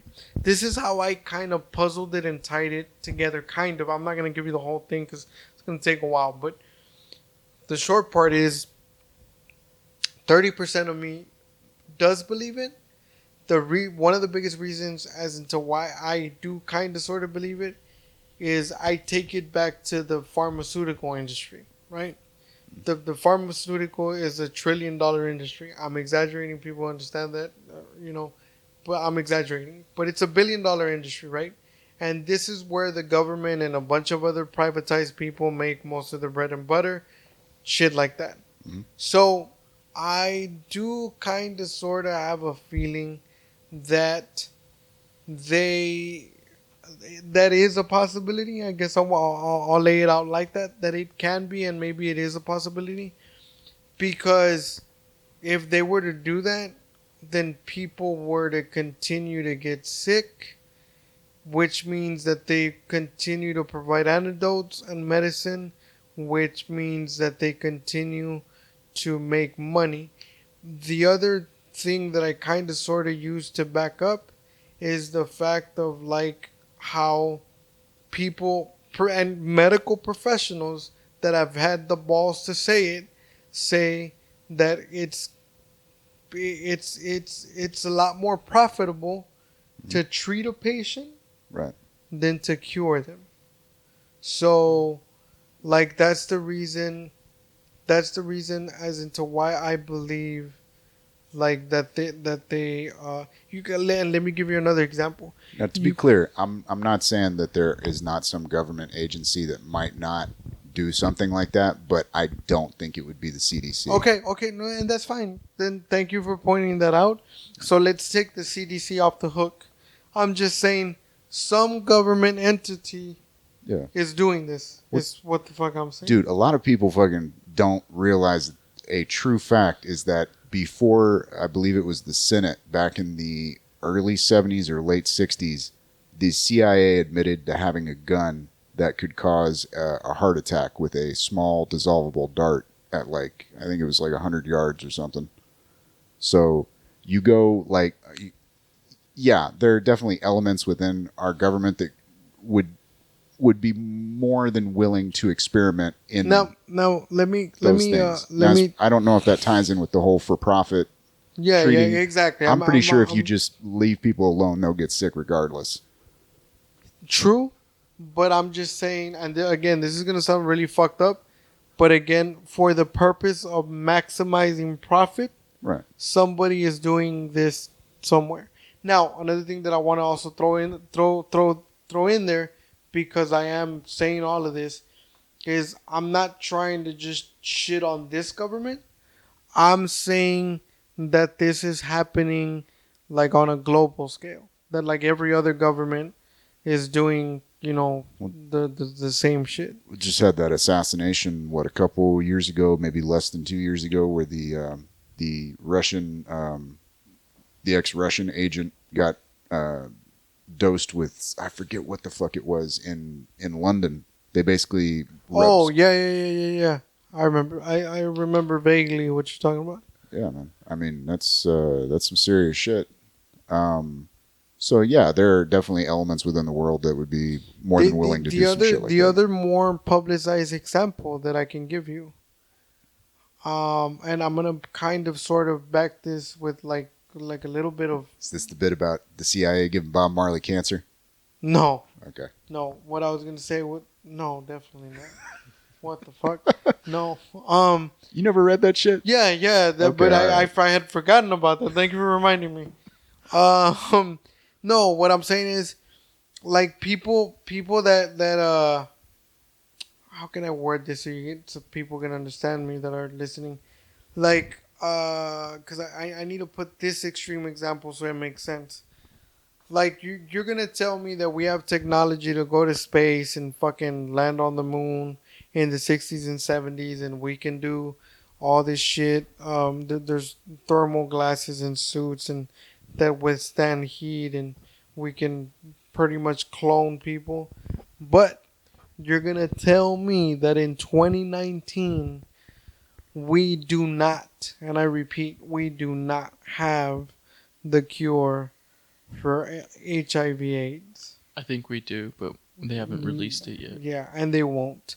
There's that documentary about the black doctor, the black Nigerian doctor. Yeah, That what's his name? I forgot. I saw it on. Yeah. It's on Netflix, isn't it? No, somebody's working on it. Oh, okay. Nipsey Hussle. Yeah, there you go. Nipsey He was Hussle working on. was working on it before He got he it. was Well, killed. from what I heard, he got it like pushed into like Yeah. he pushed it so far to have people working on it. Yeah, exactly. So there was about this doctor. Spoiler alert for the people that don't read and shit like that. This doctor's dead and he mysteriously died. Nobody knows how. I mean, there's a theory on how he died or whatever, but a lot of people are saying that he was killed off by the government. Long story short, what this doctor did is this doctor actually found the cure for AIDS, like the cure where you get it and you're cured. Well, the American government said that it was malpractice, so it wasn't approved by this government, so it was illegal. And they did not want him to introduce that here. Now, don't quote me on this, but from what I understand, this doctor had proven in other countries that his antidote or whatever he discovered did cure AIDS in other countries. I think it was like Germany or some other fucking country. And he wanted to bring it to America. So he did. The government basically, again, I'm butchering the shit out of the story. The government like locked him up like he was in prison or whatever. He was released from prison on some shit. Shortly after he was released from prison, I believe he mysteriously died. And nobody ever heard of the cure again. So that's where I'm going with that. Yeah, and there's a long history of like, say, alternative cancer treatments. In Now that's a good point that you bring up. just to be clear, I go back and forth because I've read a lot of different, opinions, observations, studies, and shit like that on whether or not AIDS could have been manufactured and distributed. That's in some way. another thing. But like, here's the thing that I don't think a lot of people are giving a lot of credence to. Even if, okay, there are studies out there that show the data that we get, say, from African countries when they start talking about, oh, we got to go in there and give AIDS treatments and all this. They're not factoring in the fact that malnutrition and various other diseases, basically stresses on the immune system, will cause the rise in T cells and a lot of the same markers that they use. Basically, they're not going in and testing all these people for the HIV virus. They're just going, oh, you've got, raised T cell count and fuck it, you got AIDS. So now we got to provide treatment for that. Yeah. And a lot of that gets used for international, let's say, aid foundations, I guess, to go in there, the UN, all of this. I think a lot of that is getting used as leverage to have a presence in these places. And that right there, I don't think is getting enough scrutiny. I'm not saying that a lot of these places don't need assistance, but the level of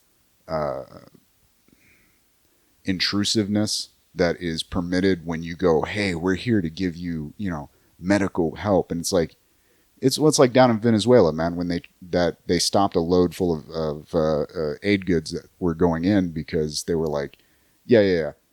Your story is that you want to give us some shit, but like, really, we don't want you in the country because once you're in here, you have a presence. There's a precedent for you to further involve yourself here. You know what I mean? I think that gets used as a shoehorn a lot. Yeah. The other thing about this person, this doctor that had found the cure for AIDS or whatever, before he actually tried to bring all this shit over here, he had also written a book. Like, I don't know if he was trying to publish a book. I think he had a manuscript to it, and he was trying to get it published, and people were not allowing him to publish that book. So then, I don't know the whole story, but I don't know if it was he tried to come over here and come in and try to find a publisher for the book or whatever, and even the publishers weren't fucking with him because of the idea that he was bringing and so on and so forth. So then he that book or that manuscript before he died magically disappeared. So and then like I said, a couple of months or years, I don't know how the time frame or whatever, but then he magically disappeared. The way the laws are set up about how we talk about medical treatments and like again going back to the cancer, the alternative cancer treatments and stuff like that, and it's almost understandable when you say take it back to the late 1800s when people are just like, oh, you got a cough, here's some cocaine and heroin in a fucking bottle, take a drink, you know what I mean? Like that kind of shit caused there to be laws on the books here as far as the the FDA and all that shit. All of this was built up because there were a lot of people that were treating people in horrific fucking fashions, man. Like before we really understood how radiation treatment worked, they were giving radiation treatment to people that one, didn't need it, and two, were getting very sick from the treatments. Yeah. And I mean, there's still an argument as to whether or not radiation should be used for like 50% of the things that they are using it for. You know what I mean? Like there are some cancers that seem to react very well to radiation treatment, and others that there was also, and I'm just going off of like the radiation, the cancer treatment that you were saying. Again, going back to the whole treatment and curing a person or keeping them on treatment. There was that one doctor, I don't know if he was from here or from somewhere in the U.S., that he got busted and sent to prison because to all the patients that he was seeing, they didn't have cancer, but he was telling them, like he was diagnosing them with cancer, right. And so that he could give them the treatment, so that he could charge the insurance for the cancer treatment. And these people were completely healthy. I mean, as far as like cancer and shit, and he was only doing it to elderly people that have had like the biggest chance of like, I mean, it's gonna sound fucked up, but like that had the biggest chance of like dying soon.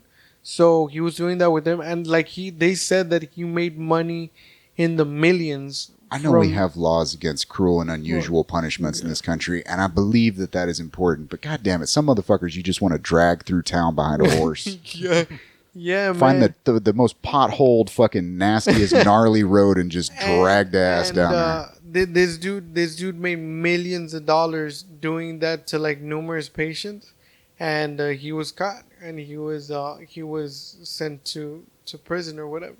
But that's what he was doing. He was diagnosing people with cancer just so he could give them the treatment, and then he would charge the insurance companies or whatever. Dude, And they I said got that- murderously rageful when I was dealing with my grandma dying towards the end. Like, they were just throwing all kinds of shit at her. I mean, at one point they had her on like Klonopin, which if you've never seen anybody on Klonopin, that is a horrific fucking drug. I mean, dude, she was seeing dead people, dude. That was weird. Did she find out what Benjamin Franklin really looked like? No, man. Actually, come to find out what it was something about the treatments. It was all this stuff where they were just kind of going like, well, let's try this, and then they'd find out like, oh, that's what it was. Okay, well, my bad. And it's like, no, not your bad, motherfucker. If you were standing in front of me, I'd beat you to death. Like, stop fucking with my granny, yo. Real quick question, because we I believe our producer behind the table and the camera. We're coming up on that time. We're coming up on that time, and I'd like to end it up on a more light subject. If you could have a conversation about whatever you would like with one person in the world that is still alive and one person that lived and is now dead, who would it be and why? This question goes for you too. The person behind the camera, not the camera. You should write this down beforehand. Fuck, man. I don't know, man. You're gonna tell me that in your fucking 39 or 40 years of fucking life you've never thought of this? Some bitch, I'm 34. Yeah, man, I've thought about this, but it when it comes to go time, it's like, all right, 2 people, go. I don't fucking know, man. I would be very fascinated to have a conversation with Elon Musk. Just kind of pick the man's Shit. brain. Yeah, he's gonna pick yours, bro. You're not gonna pick his. I guarantee you that. I guarantee. I would not like to talk to him because I guarantee you that 99% of that conversation I'm not gonna understand. Even when I ask him to stop and to explain it in dumb terms, I'm gonna ask him, "Hey man, do you have dumber terms than that, or is that it? Is that the bottom of the barrel?" Yeah. When he started explaining, what was it? I can't even pronounce it. Astrophysics, aerophysics. I guess astrophysics. On the Rogan podcast. Yeah. Lost from that part of the segment to whenever he I don't even know where he finished. Look, I just want to know if this motherfucker really thinks he can get to Mars. Because as far as from my dumbass perspective, we got some problems. Bro, well, let me tell you something. He's been the only person to create a street legal vehicle that goes 0 to 60 in 1.3 seconds. That sounds about right. So, I think he can get to Mars. I'm just saying. So, alive and dead? Dead. Good He's question. still alive, right? Yeah, he's He's still alive. Alright. Dead. Fuck. That's a good one, man.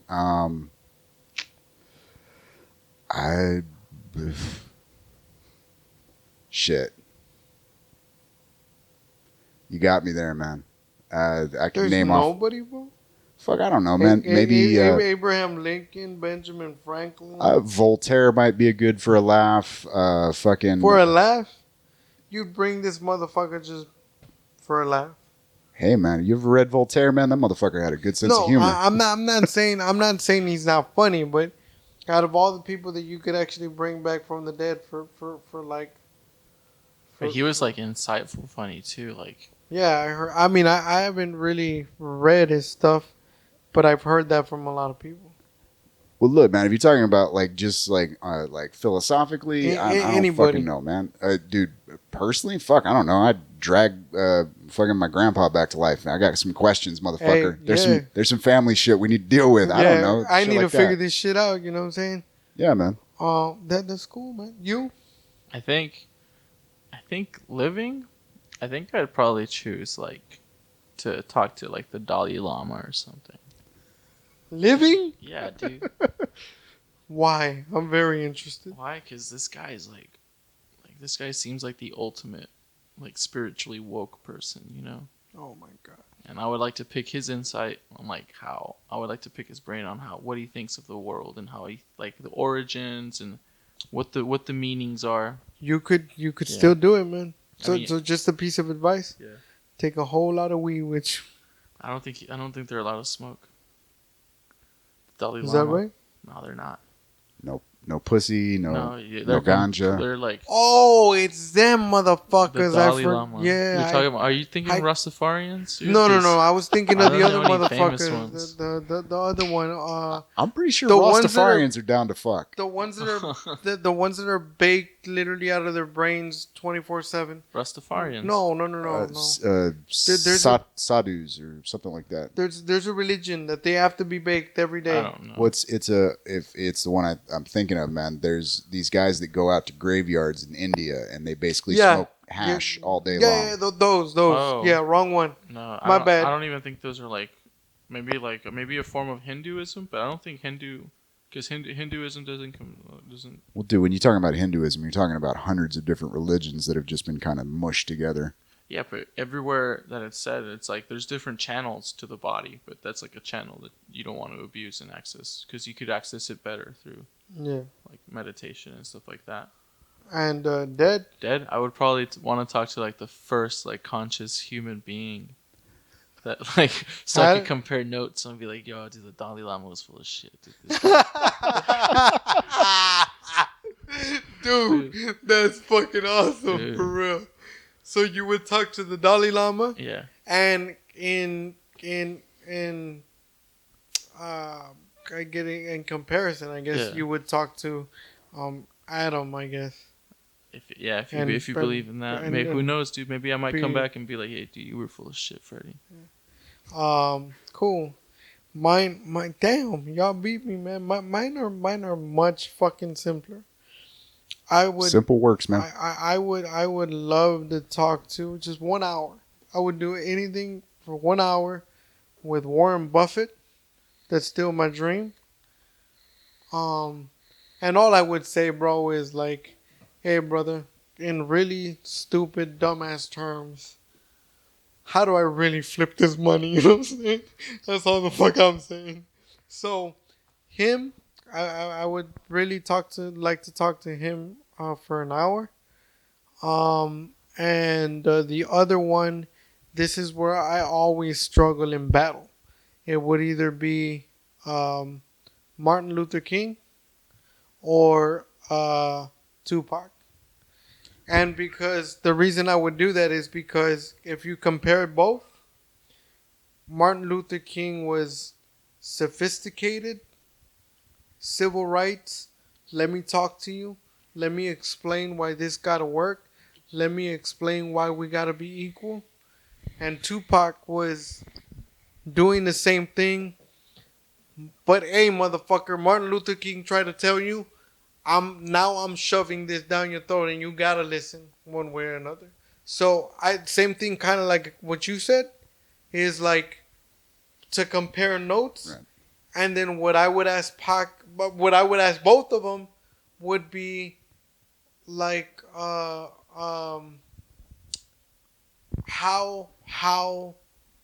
how can we continue successfully? How do you believe we can continue successfully what you both started? Because both of them, whether you like them or not, because they were black or because of whatever, or because one was painted as a rebel gangster, like they made very valid points. Like I said, Pac had a very radical approach to things, but dude, like in some of them, he made a lot of sense. I'm not gonna agree. I'm not gonna say I agree with everything that was trying to do in his approach. Just like I didn't agree completely with everything in the approach that Martin Luther King tried to, approach. But yeah, those are the two, either Martin Luther King or Tupac, and definitely Warren Buffett, because that dude, when it comes to money and a lot of other things, he is way smart beyond like your own fucking belief. Like, By the way, if you are fascinated in Warren Buffett, I would also recommend checking out Eric. Vladimir No, Putin. no, Eric Weinstein.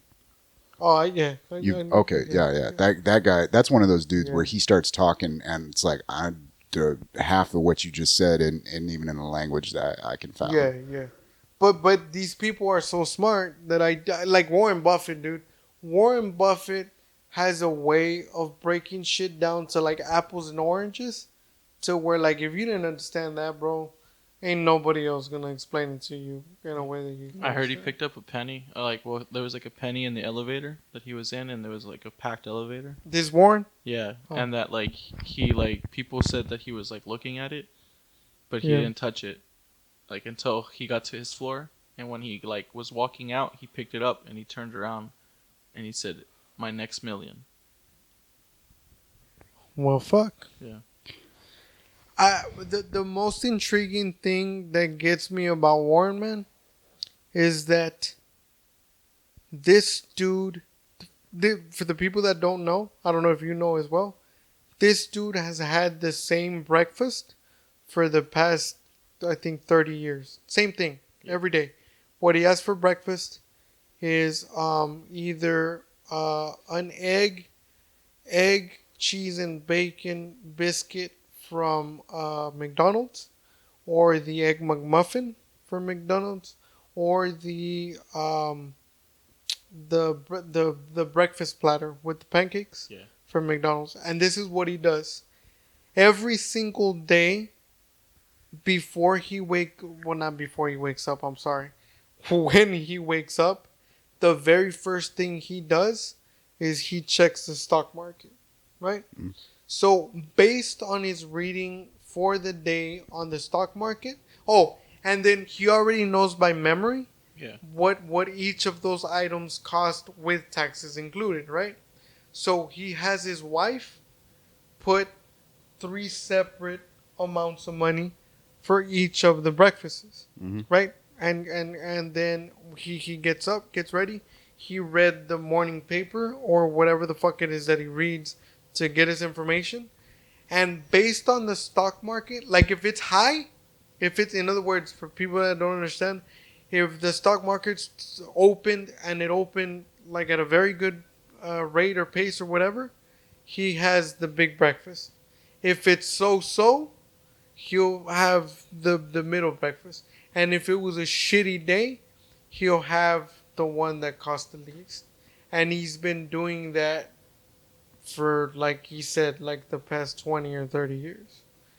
And he said that he uses that because in his head he feels that either he woke up broke and he needs to work, or he woke up so and he's not gonna have to work that hard, or he woke up great and he's just gonna cruise on by for that day.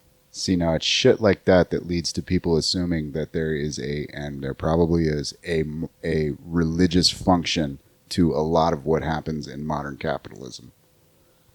Maybe, man, but Because that's then some again, ritual shit. but okay, but then again, to your point, you also got to remember that this dude has billions of dollars. Oh, I'm not. It So- takes all kinds, man. So I'm just saying, this dude knows something that this dude figured out early on. I don't think. I mean, he just like. I mean, it's basic sense, dude. I don't want to make a big deal of this because we're kind of past the point, but just invest, dude. I mean, you have access to the stock market. If you have a 401k, but it's not. But it's the same thing. It's okay, no, it's the exact no, same thing. it's the same thing. But what I'm saying is, if people had the understanding of the stock market that he does, Yeah. But the thing is also you want like if you want to prosper, and I mean it sounds kind of selfish, but you don't want these people to know. yeah, Because that's less money for you to. That was bank another on. thing I was going to say, man. A lot of the stuff you hear about Warren Buffett, don't get me wrong, there are people who go, yeah, no, that's shit he does, but like a lot of it is mythos, man. Yeah. I mean, I'm not saying maybe he didn't do that in front of somebody one time at a place, Yeah. but like the idea that like, yes, I do this every day. Yeah. That there is a and they ask him because he has stock everywhere. He honestly, they broke down his shit the other day. I don't know who did it. He honestly owns, if not everything, a lot of shit. He owns Fruit of the Loom. He owns Dairy Queen. He owns. Not that he owns, but he has stocks. Yeah, that's what I'm Yeah. saying. Yeah. So what I'm saying is, he they asked him what is the stock that he would never sell, and he said that he would never ever sell a single stock of Coca-Cola.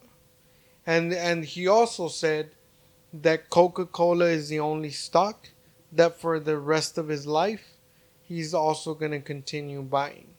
And he said that the reason this is what he didn't elaborate on, but he said the reason that I will never sell a single share of Coca-Cola is because the day that I sell shares of Coca-Cola, I will probably go broke.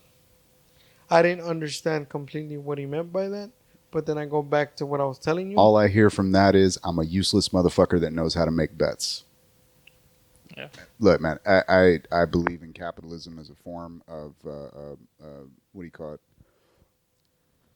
Let's say wealth transfer, in that you can build up the resources needed to get incredible things done at a less detrimental cost than it would to say have a government do it. But there's a lot of shit that's built up around it that is, all right, Coca-Cola, for example. Yes, great investment. Also responsible for thousands of deaths around the world. Well, yeah. And that's But then without the diabetes. But then we can go into the blood diamonds and the diamond district. De Beers can sit on a spike in hell and spin. That whole family can go straight to hell. Yeah, exactly. Look, man, that's. I agree with you, man. Fascinating dude. All I'm saying is that every self-made man at some point had to either step on something or somebody or break something to get to where they got. True, but when you get up to the top at some point, you have to. I mean, that's why. All right, guys like what's his name, Carnegie in New York and all that shit, or what was the guy that bailed out the U.S. government back in the Depression? John Hamilton, was it John? No, not John Hamilton. John Hitchcock or Hitchcock. The guy that had the big ass the rosea on his nose. Yeah. Anyway, it doesn't matter. My point being is a lot of these dudes get, the whole philanthropy thing is like, oh shit, I stepped on a bunch of people. Fuck, better build a fucking library. Yeah. And I say that as a supporter of the system, so don't get that twisted, man. I'm just saying we got to be aware. So it gives and it takes, man. It's like it's a thing that it's another person at that point. It does bad and it does good. Oh yeah, definitely, man. Yeah. So I mean that's I've made this argument on the podcast before, man. We are uptrending at the moment as far as the quality of life in the world. Yeah. So with that being said, and like I said, to end this on a more positive and lighter note. Good luck, motherfucker. There you have it, people, and to tie all of this back around from the beginning. Be smart. Invest wisely. In moderation. Yeah, you took it, motherfucker. That's exactly what I was going to say. You can't pause, motherfucker. And everything in motherfucking moderation. The theme for today, people, if you took any fucking thing from this podcast, moderation. Neither liberalism nor conservatism, but moderation, sir. Moderation, buddy. Anything you do, cocaine, Moderation. that's your deal. But moderation is all I'm saying. Marijuana is the only thing that you don't really need moderation of. I didn't really say that, but okay. With that being said, I'd like to remind everybody that this episode has been brought to you by Rockstar. Liquefied cocaine in a can. I'm kidding, Rockstar. I'm fucking with y'all. There's no cocaine in here. Y'all ain't gonna sponsor us anyway.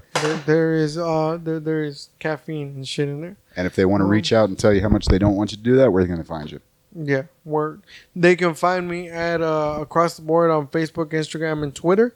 At Freddy G. And if Rockstar really wants to reach out, you can find me on my email, xfreddygx@gmail.com. Pimpin', sponsorship. We love you.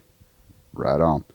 You can find me at hatfieldstandup@gmail.com, as well as Hatfield Standup on Facebook and Twitter. You can find the audio version of this podcast at shoutengine.com/bouncing brains, as well as on the Google Music Play app and Stitcher. You can listen to new episodes premiering every Monday, Wednesday, and Friday at rgvtitanradio.com.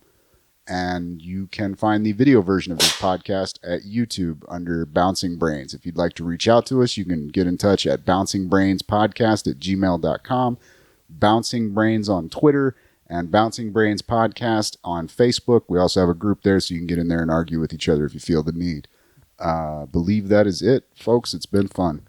Yeah, and for those people that have small penis problems, there's pills for that. You can find them everywhere. Just wanted to throw that out there.